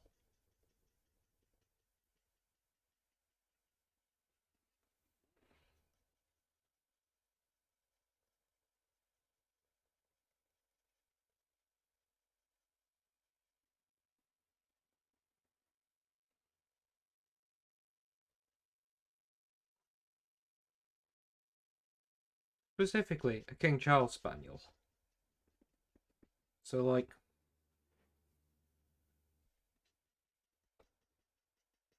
a creature you could comfortably huff into the next room if need be.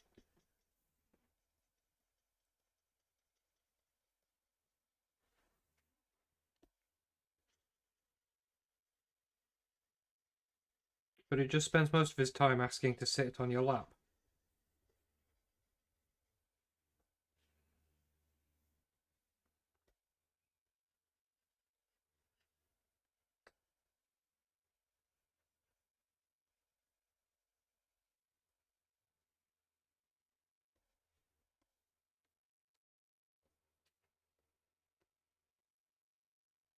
Utterly gormless creature.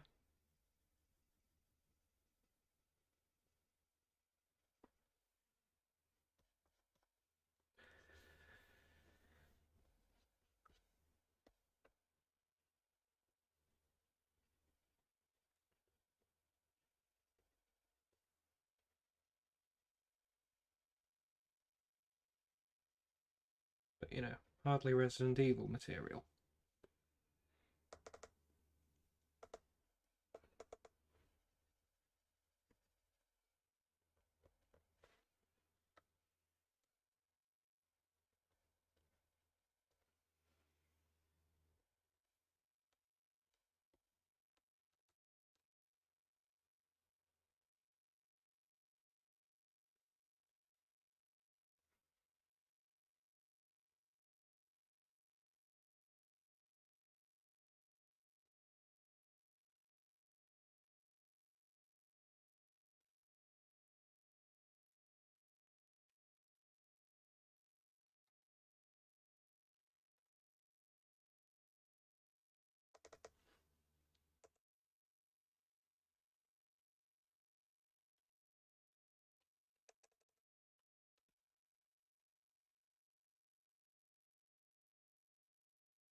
Don't necessarily get on with Fred most of the time, but he's a very forgivable dog. Always happy to see you. Jen and I did dog sit for him when he was a tiny puppy. And wow, he was an infuriating puppy. He was still sleeping in a crate at the time. Which is a term I'm still confused by because it's not a crate. It's... I think dog owners don't want to use the word cage. You probably did meet Fred at Ossett a couple of years back. If you met a King Charles Spaniel with my family, that was Fred. We've only ever had one dog.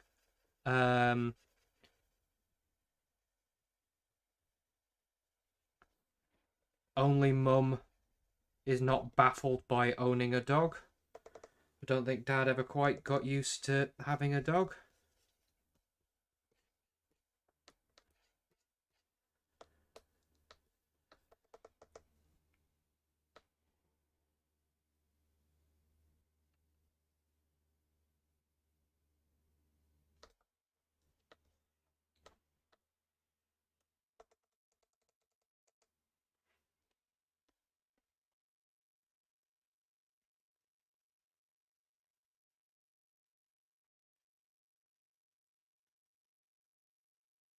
But Mum had always wanted a King Charles Spaniel.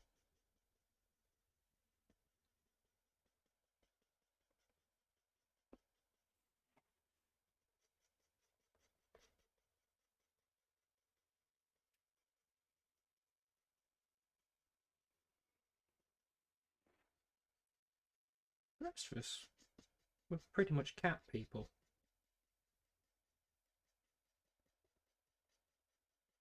I mean, we still are, hence having 3 cats.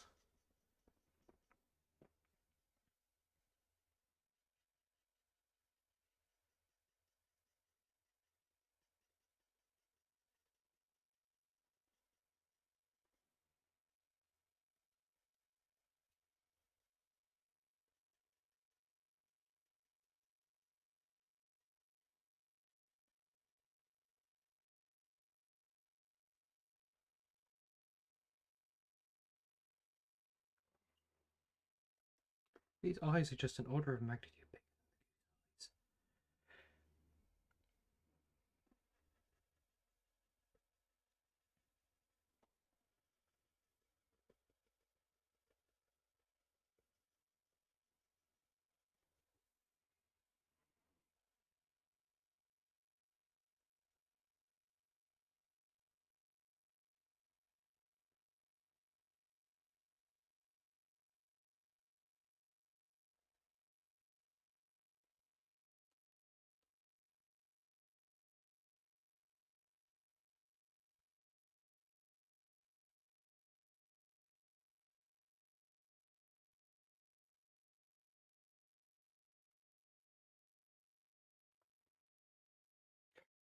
eyes. Eating something that he shouldn't, that is almost certainly Fred. I mean, I say that, that's probably just a thing with dogs, isn't it? I mean, it's a thing with cats.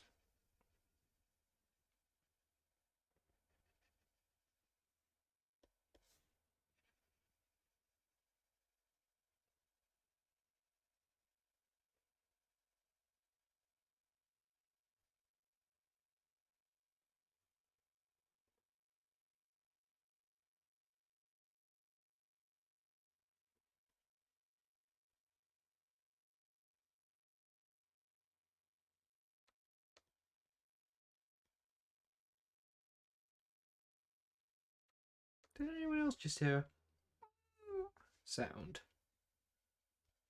Because I'm wondering if Mum might not have muted Fred. That sounded a lot like him to me.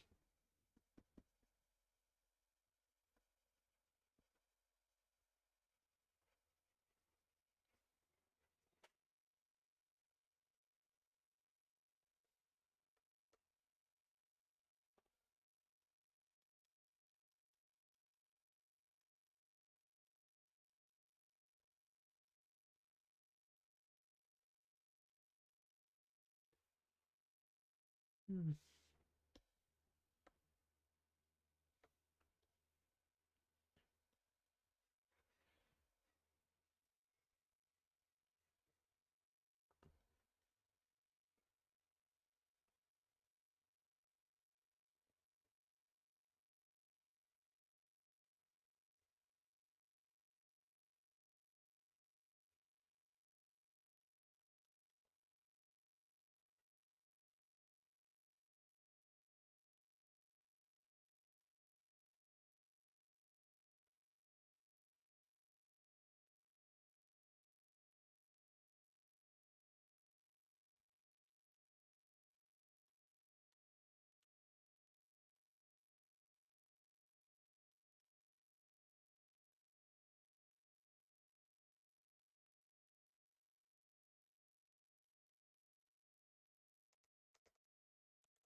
Captain.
Thinking of silence.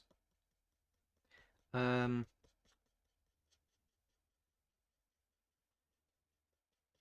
normal, I'm not listening to music because having Discord open. But today I am excited. I know I sound it. There is a new Amazing Devil album out today. Haven't yet listened to it.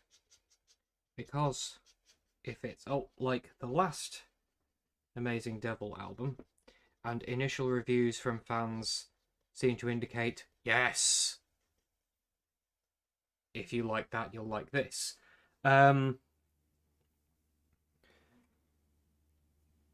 Which...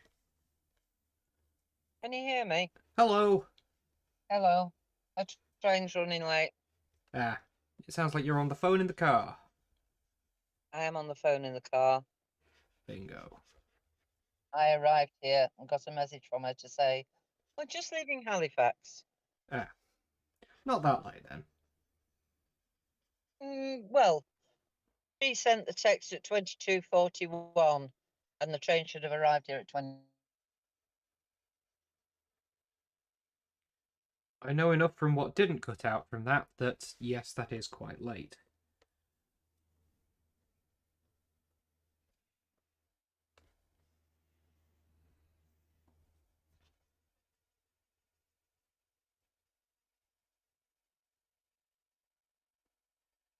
But I was going to get a new SIM that's got lots more data on it.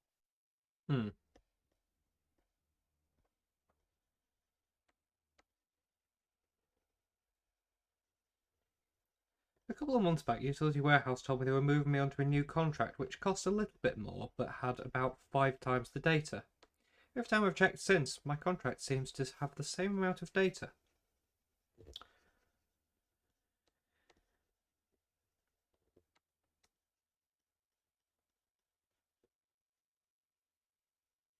It feels like something I should probably look into.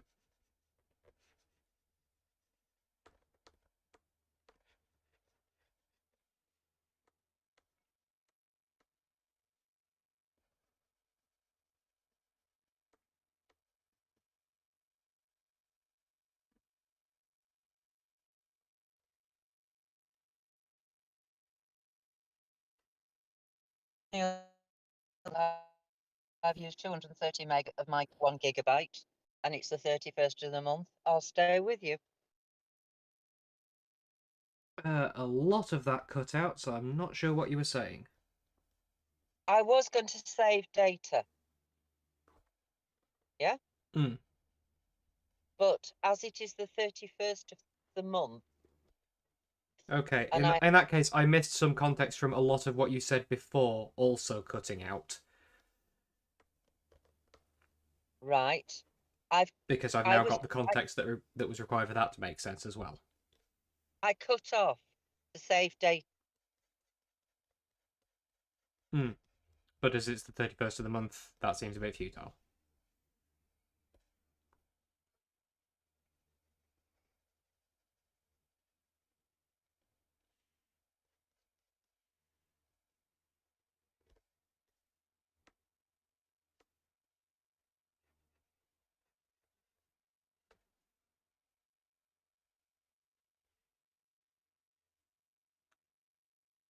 $200 of the month.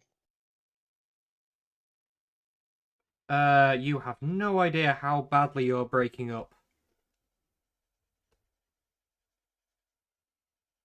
Because,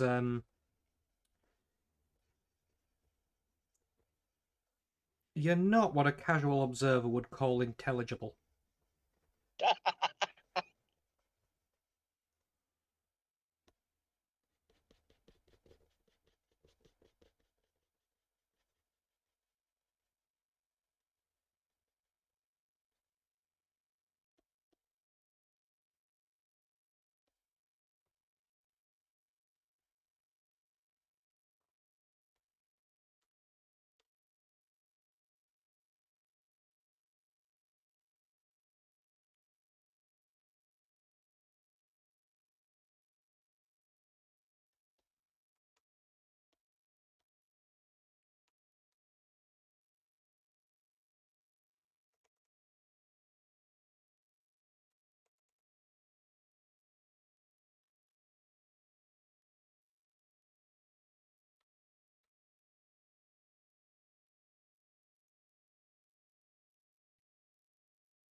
Why is that one goose head really good? Just the one. Just that one goose head. Just come out. Wow, that's actually goose. Yes. Sentences.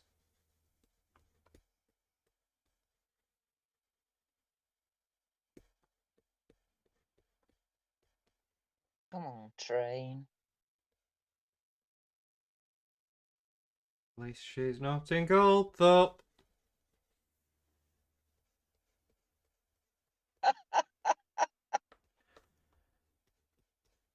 Some of you have probably not been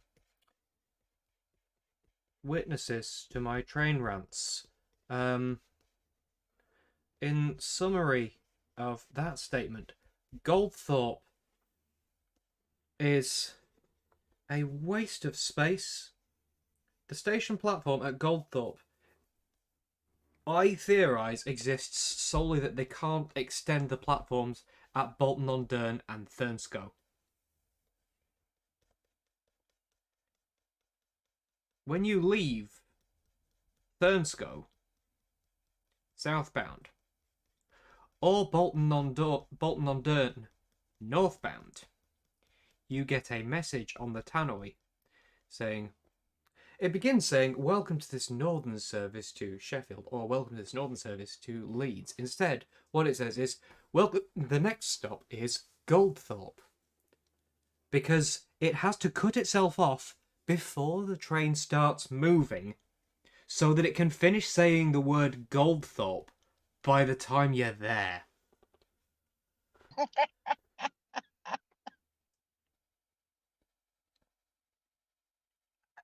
I think Jen may have thought I was exaggerating until last week's train, which went through Goldthorpe. And as we pulled out of Thurnscoe, she went, oh, that announcement. Yep, it's real. As for some reason, is Goldthorpe.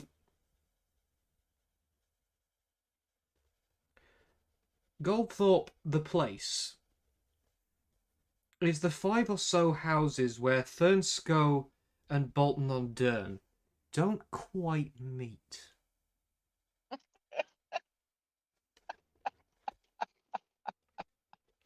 There is apparently talk of extending Goldthorpe Station. Not removing it, extending it. This is not just a good idea, it is an actionable idea.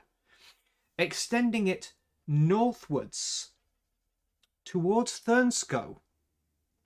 There are not, as far as I can tell, plans to close Thurnscoe Station. So they're not planning on extending it very far.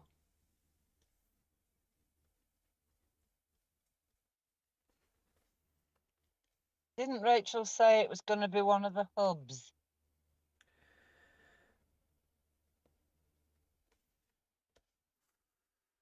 Probably. It doesn't make sense, so it's probably what they're doing.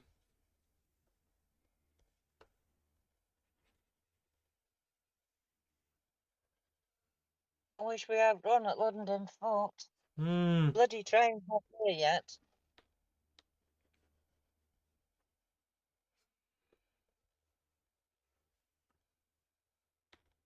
And at 10 to 10, 10 to 11, sorry. My clock in the car says 10 to 12.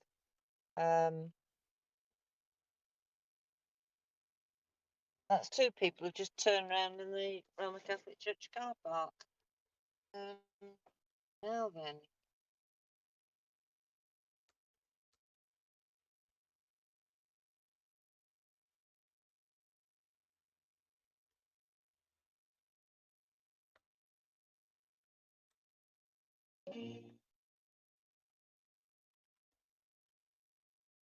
Unconventional dogging choice.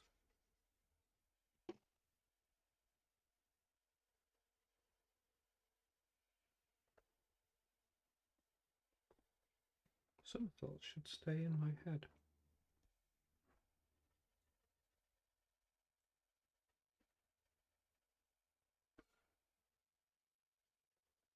phone battery low.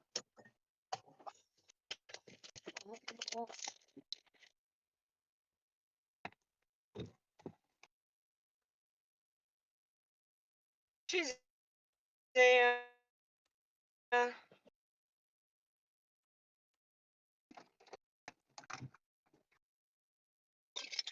Hello. Hello.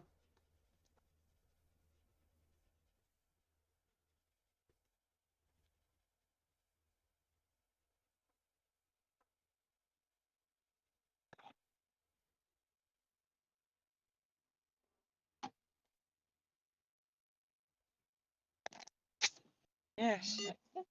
Good one tonight. I will But probably I still be drawing can't when you let- get home. I can't see the picture. So I was just chatting to him whilst I waited for your delayed train. Okay. Hello, Rick. Hello.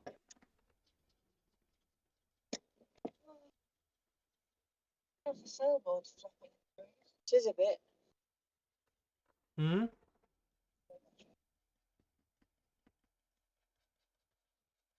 Like the mine, 'cause I just plugged it in. The mine is hooked to this.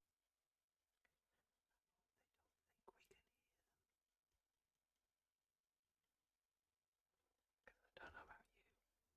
I can't hear them. Did you know that Jenna joined Roberts? Yes. Nobody told me. We could have a conversation. Nah. Quite a long time ago. So we told you. Probably I worth thought it. that might be the case.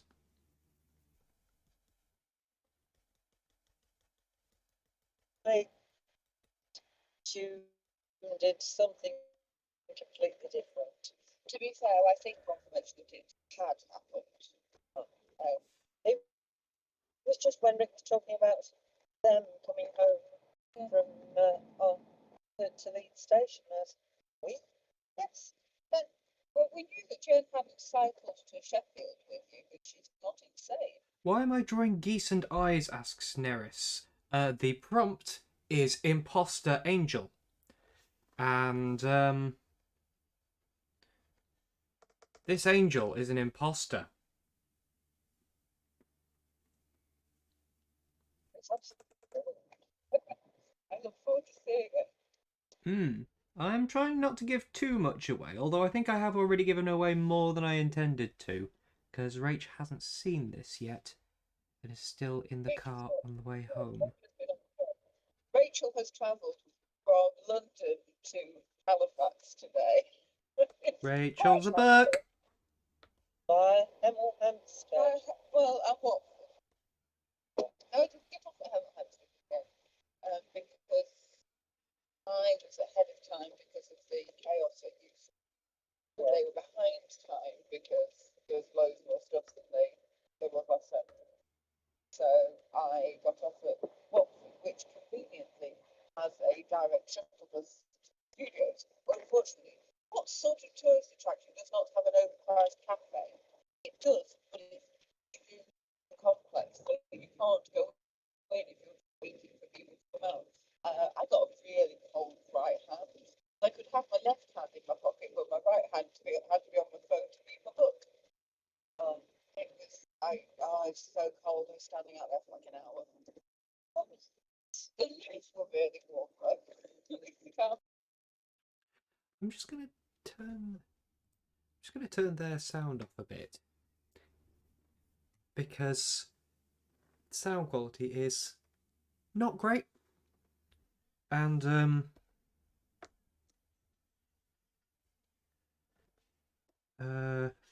I suspect most people would rather not get whatever the auditory equivalent of motion sickness is.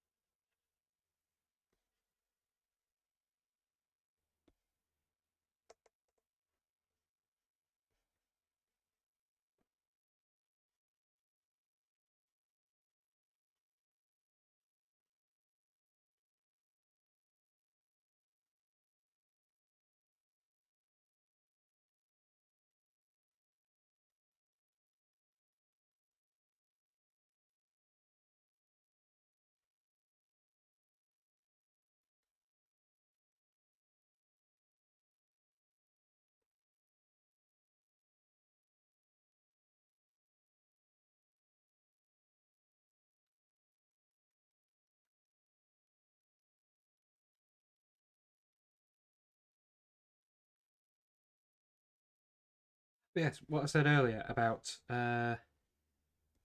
new Amazing Devil album. I'm looking forward to having time tomorrow to listen to it because, as I said, I expect it to be kind of similar effect to the previous one, which means setting aside, I reckon, about double the runtime of the album, in which I have nothing else needing doing other than just listening in a darkened room with my eyes shut, stopping occasionally to cry.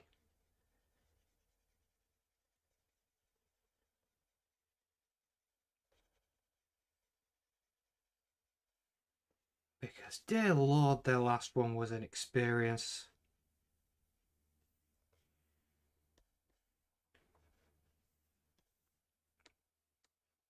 I was introduced to it by Cade, Rachel's ex, who was staying in Mum and Rachel's place for quite a bit of 2020. Can't remember whether they introduced me to it then or before. It took me a few listens to probably get into it because they said, "Here, have a listen to this. I think you'll like it." And sort of my first few listens, yeah,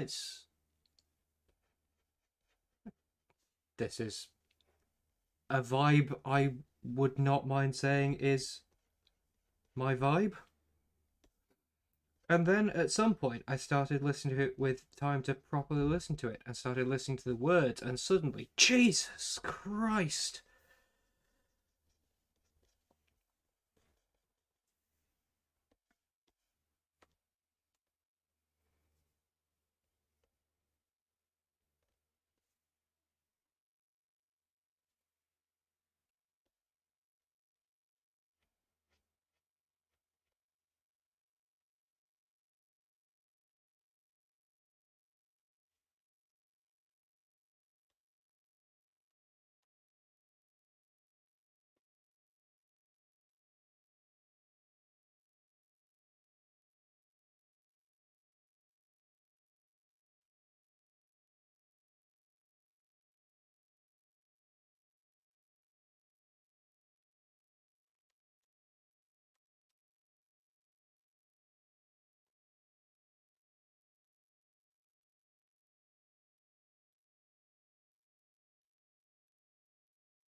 I have passed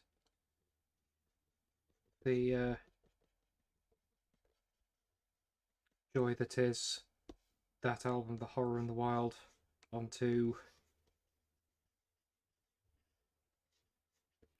Neris and Sam and Kate.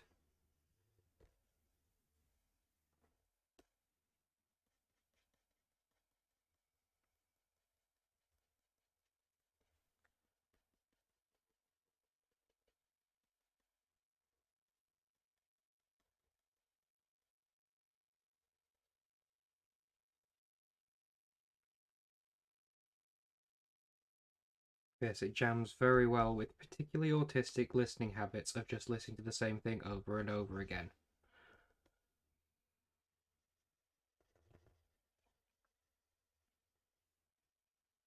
For a month.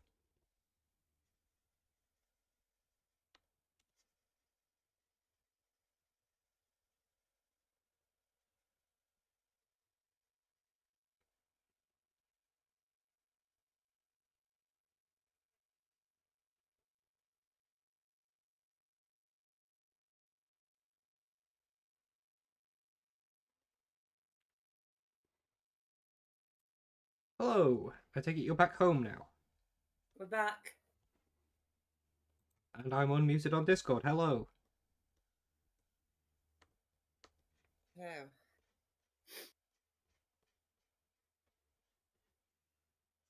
Oh, it's horrible out. Mmm.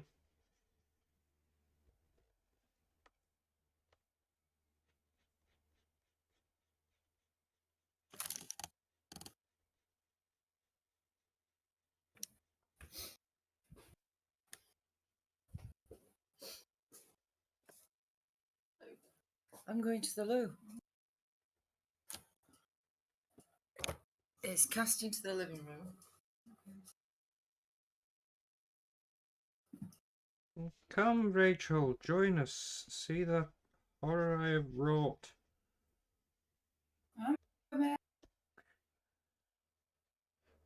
Sounds like she's still on phone, because that sounded like phone overzealously cutting out as phones are wont to.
I think Rachel will be back just in time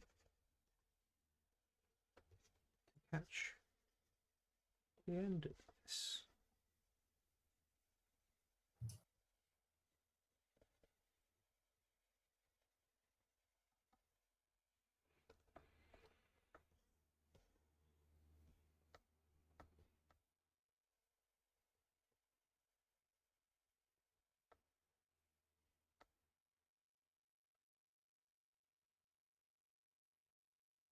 Have you seen the whole thing yet, right? Yes.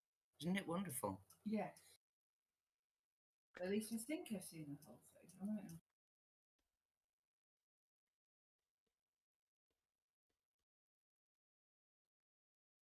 We won't be on audio if we go through to the living room, will we? You are on audio. Yeah, Yes. but we're in the kitchen. Oh. Yeah, we will, because I will take the laptop back with me. But there is no mic on the sound bar. No. Give you a present. All right. Can I just have a ciggy? It's fine. Because I've been sitting watching him draw since 8 o'clock. Okay, you can have this present first. It is cheese. Oh. Cheese! Oh. Yes. So that thought of you.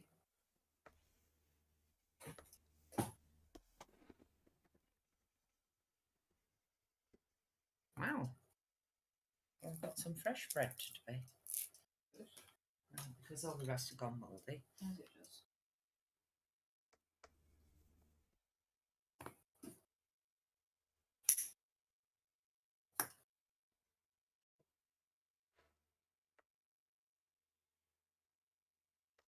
It's a serif. Yes. And an Oh. Ophan. Except it's not a serif. It is 3 geese pretending to be a seraph.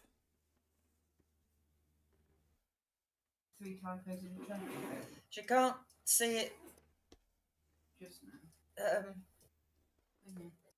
Oh, good grief. No, I haven't seen the whole it's thing. fabulous. Wow. Rick, what runs through your tiny mind? This was Jen's idea. Jen! Well, I'd already drawn in the wings, and then Jen said, "It's an impostor angel because it's actually 3 geese," and I thought, "That's perfect. That's what's happening."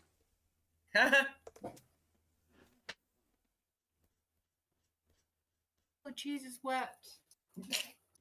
And this was why. I'd best put this in the fridge Probably yes. because otherwise somebody else will eat it. Do you think she's talking about you, Magnus?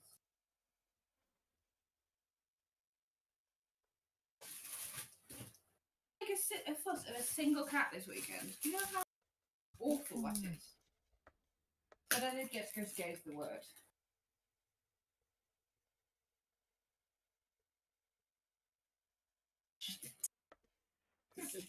But I've got so far through it, I've got to finish it.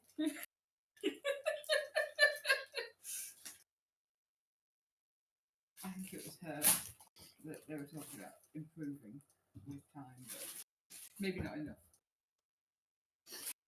Right. Mum's thinking, "I bloody hope so. Bloody hope it happens soon." I'm going to have to take my charger in the lounge because the laptop's looking a bit new.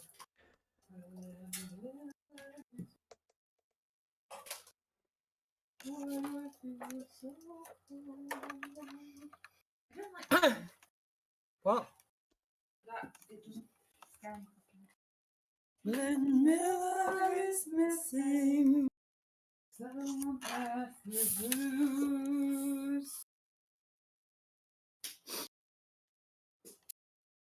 Ben Miller is missing? Yeah. A song by the Little Ladies in a series called Rock Follies.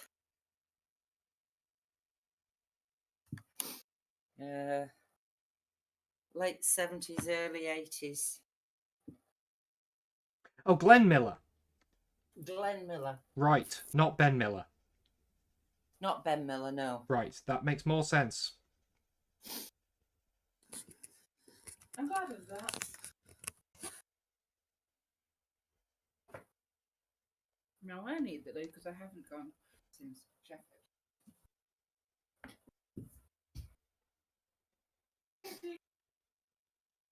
Gin! I can have gin.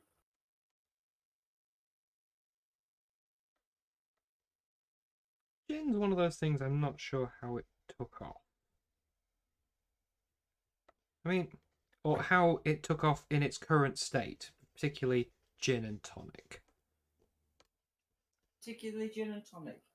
Well, gin and tonic's been around for ages. It has. Gin and tonic has been around since we started using gin to make quinine palatable to deal with malaria.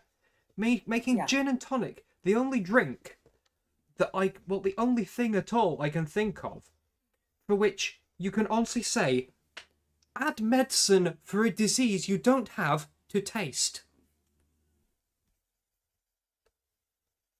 Like, why?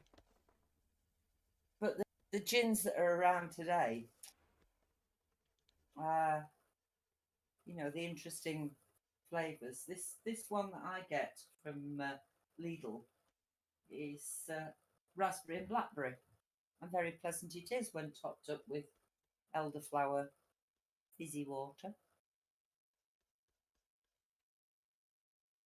All right there, Fred. We got. It feels like more every time I check. Hmm? So what's a cat? Yeah. Well, I had my 3 and Lottie in here earlier this evening. There might have been one on the cat tree as well, but I couldn't see her. And Fred. And Lottie and Tibby curled up together this morning. Yesterday morning. Yesterday morning, whatever. Did they not return us? It's a rare treat, though. I don't think we've ever seen that before. No, we haven't.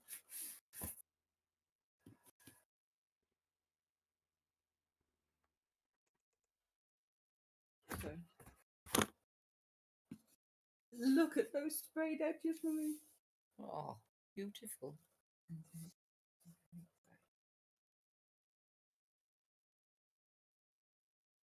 Sprayed edges. Hello. Pardon, Rick? Sprayed edges.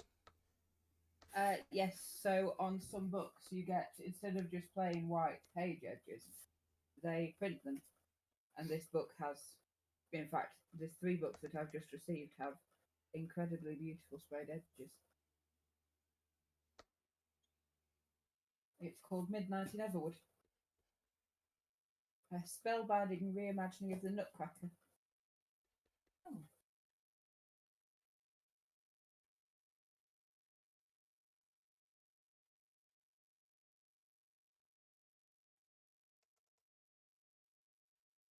And then this one.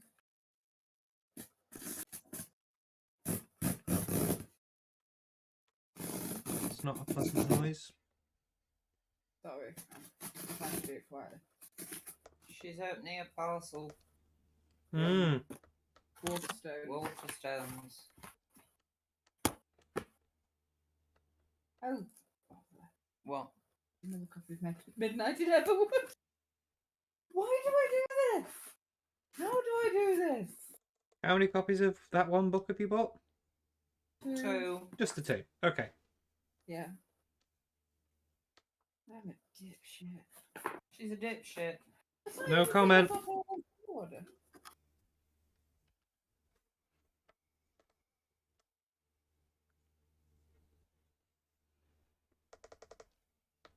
Lord of the Rings. Well, I didn't have 2 copies here, you see. I only had the one.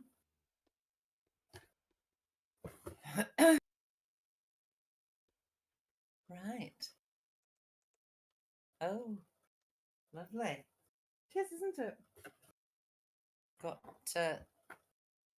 the sprayed edges are in elven runes. And it's the ring text. We did a bit of a Lord of the Rings marathon this weekend. It was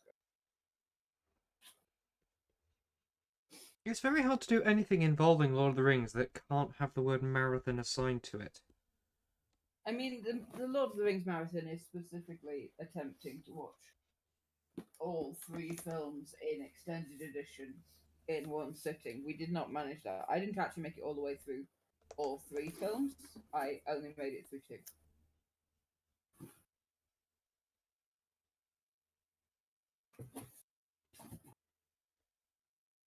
Well, no, I made it through 2 and 2/3 because I made it. We had an hour left of Return of the King, which is like all 6 endings.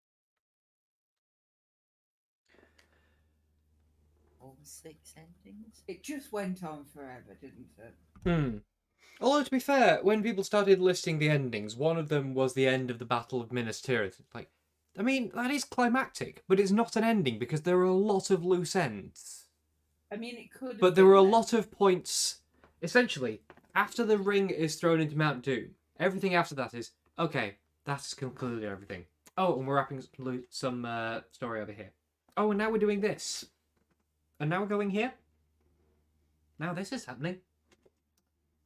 I'm sure the film finished half a film ago.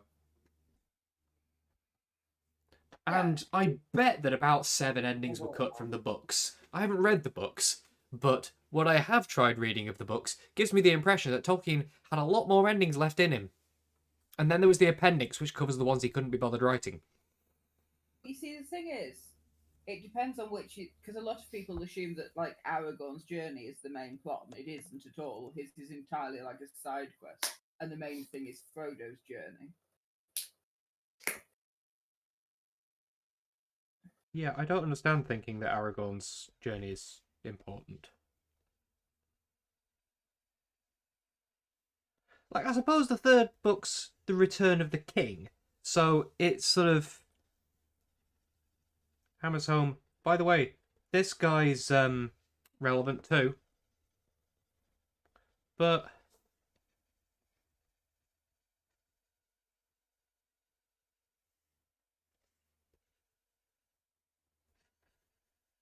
he does just sort of fulfill a purpose.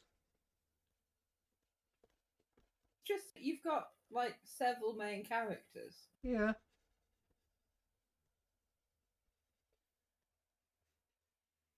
But it's very hard to give a satisfying ending to multiple main characters who don't end in the same place.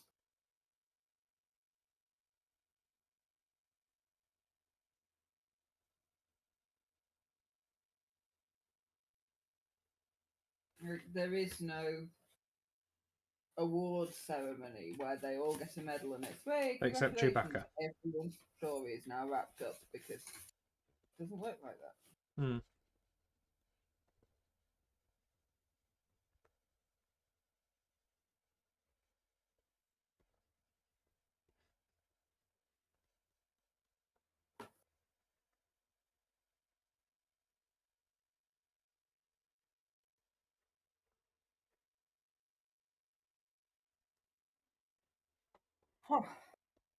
Well,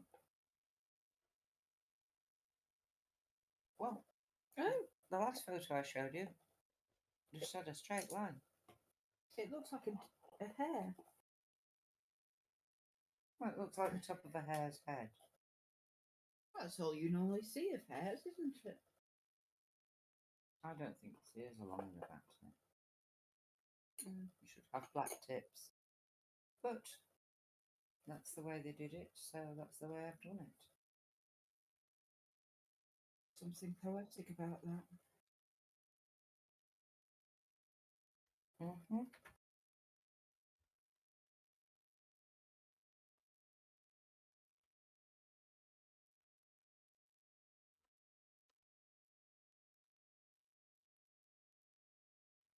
You can make piece of cheese. Yes. You want your other present now, do you? Yes, please. Hang on, let me admire my notes. What's here? Interesting tinkling noises. Oh, Chopsticks. As if you hadn't enough. Straws. straws! Amazing! In a pouch. Indeed. Triangles. Triangles? Triangles. Triangles. Triangles. Triangles, Rick. Triangles. I don't know. Triangles. Triangles. Triangles. Is that the next colour you need? That's the next colour I need. Okay. If I told you recently, you're quite weird. Me? Yeah. I've told him recently. I tell him all the time, don't I, Rick? It's your job. Pretty much, yeah.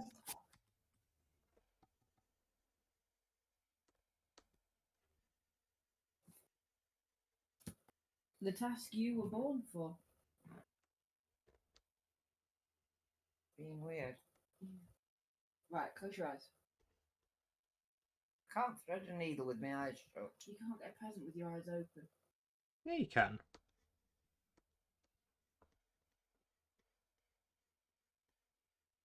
It's on your rabbit. Thank you. Bought from the hospice shop in Amersham. Eddie, leave her alone.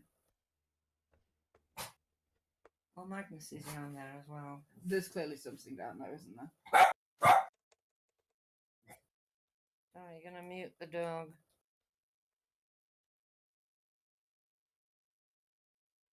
Are you being weird? I think so, yes. Or... Ah. What? trying to be friends with Izzy, and Izzy is not keen on this. Izzy isn't friends with anybody. Not even you. She is. You just have to wait for me to sit down and try to work. Good. Yeah. And then she's just all over me.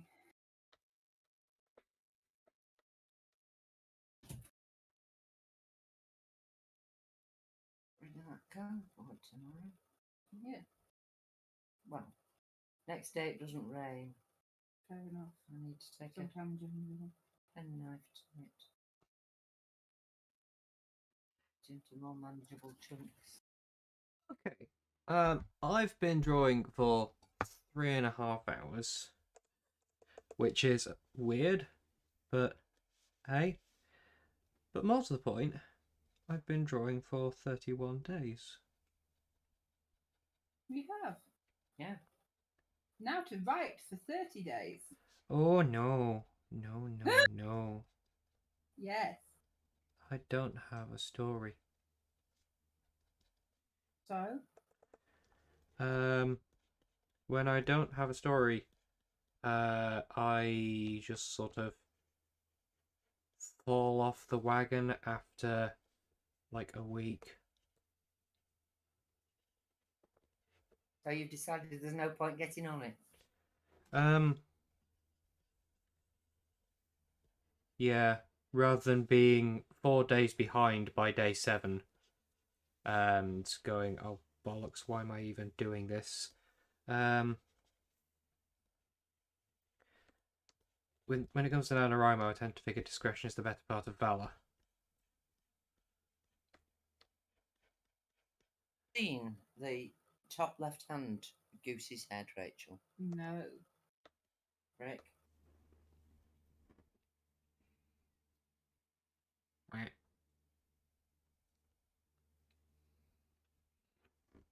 Just quack at us. Right. Idiot. I don't know whether geese do quack. No, they honk. I just lost the game. They do.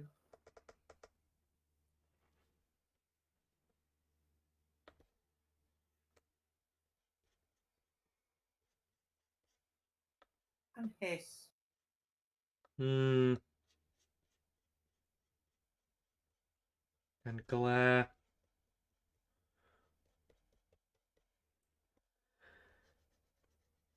Swans do a lot of glaring.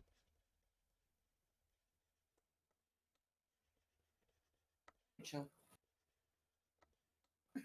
Isn't that a magnificent goose head? It is a magnificent goose, but you can tell from the look in its eye that it is also a horrible goose.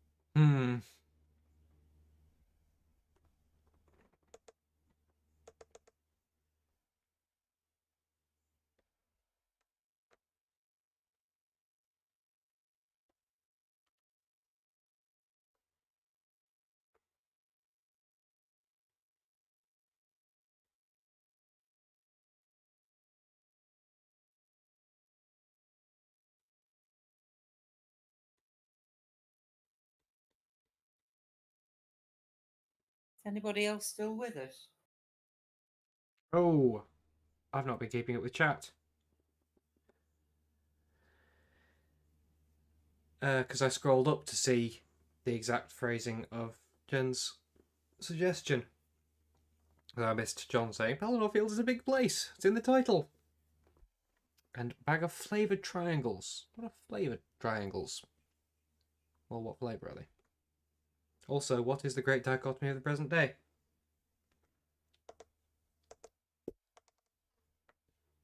Hello, Molly.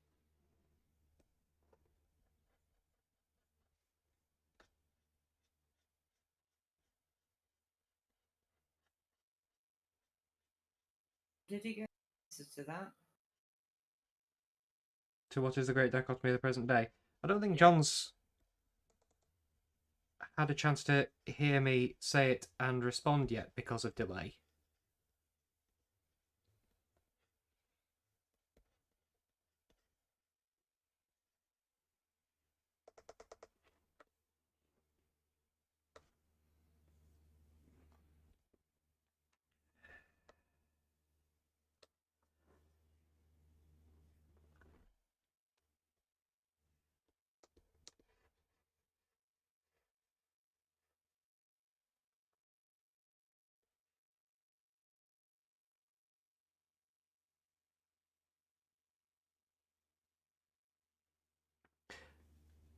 Ah, not the present day, just present day, the day when present giving happens.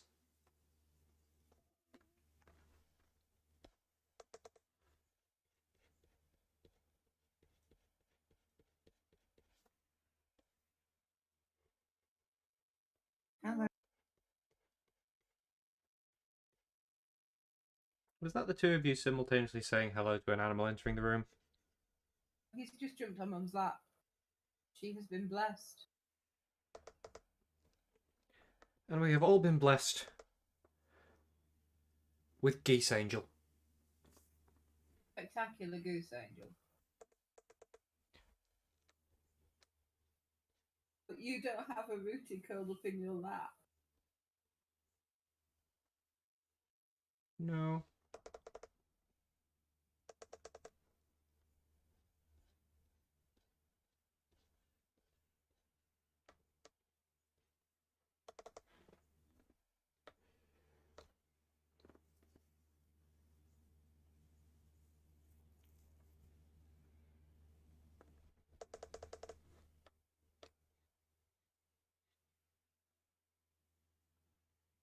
Oh, I don't think Magnus can actually see me. No.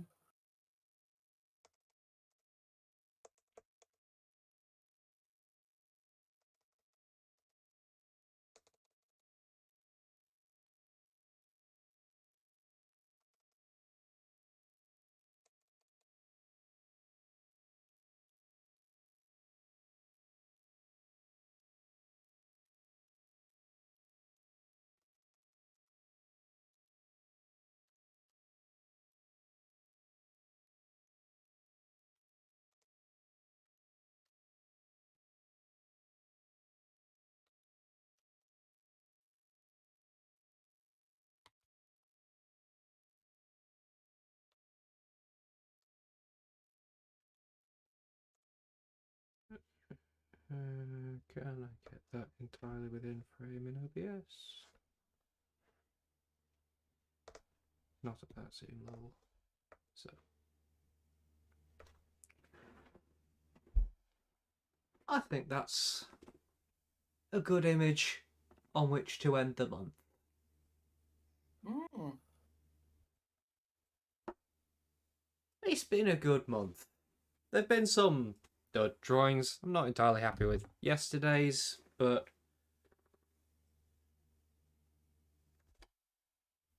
that's something I'm genuinely tempted to get on a poster.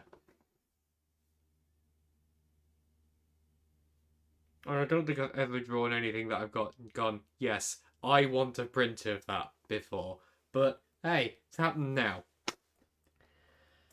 You need it printed on, Vic. Sorry? You know what you need it printed on? Hmm? Some of the scraper foil stuff. Hmm. Yeah, but how do you do that? Might get it on a t-shirt. I've got loads of it. You just print it in white on.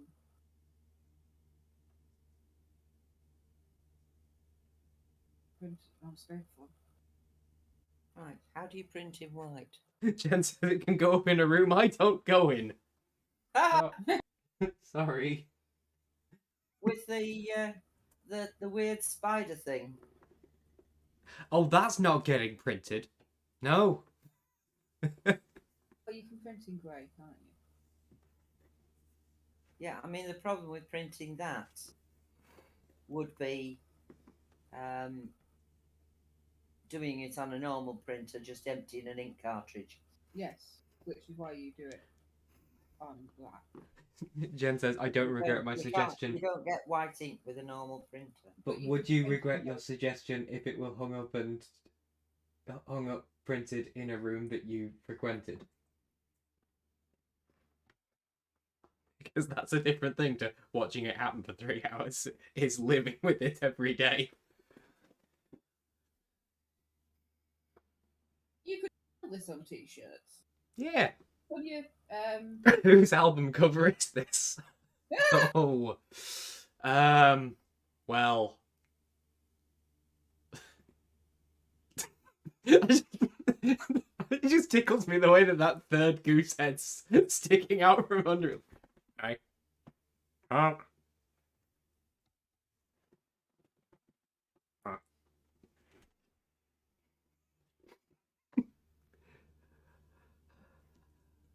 We must all live with our mistakes, yes, but You not missed- physically preserve them in that way. You missed your chance doing album covers for Black Sabbath. I think Quack Sabbath. Anyway, yeah, that's possibly the best thing I've ever drawn. Thanks for joining me, and if I don't do any more streaming drawing before then, I will probably do something like this again next year. Who knows what, though? Again, I'd like to not know what's coming until it happens, because I like the way that makes me think. So, that's it. See you all when I see you. Thanks for joining me for the month.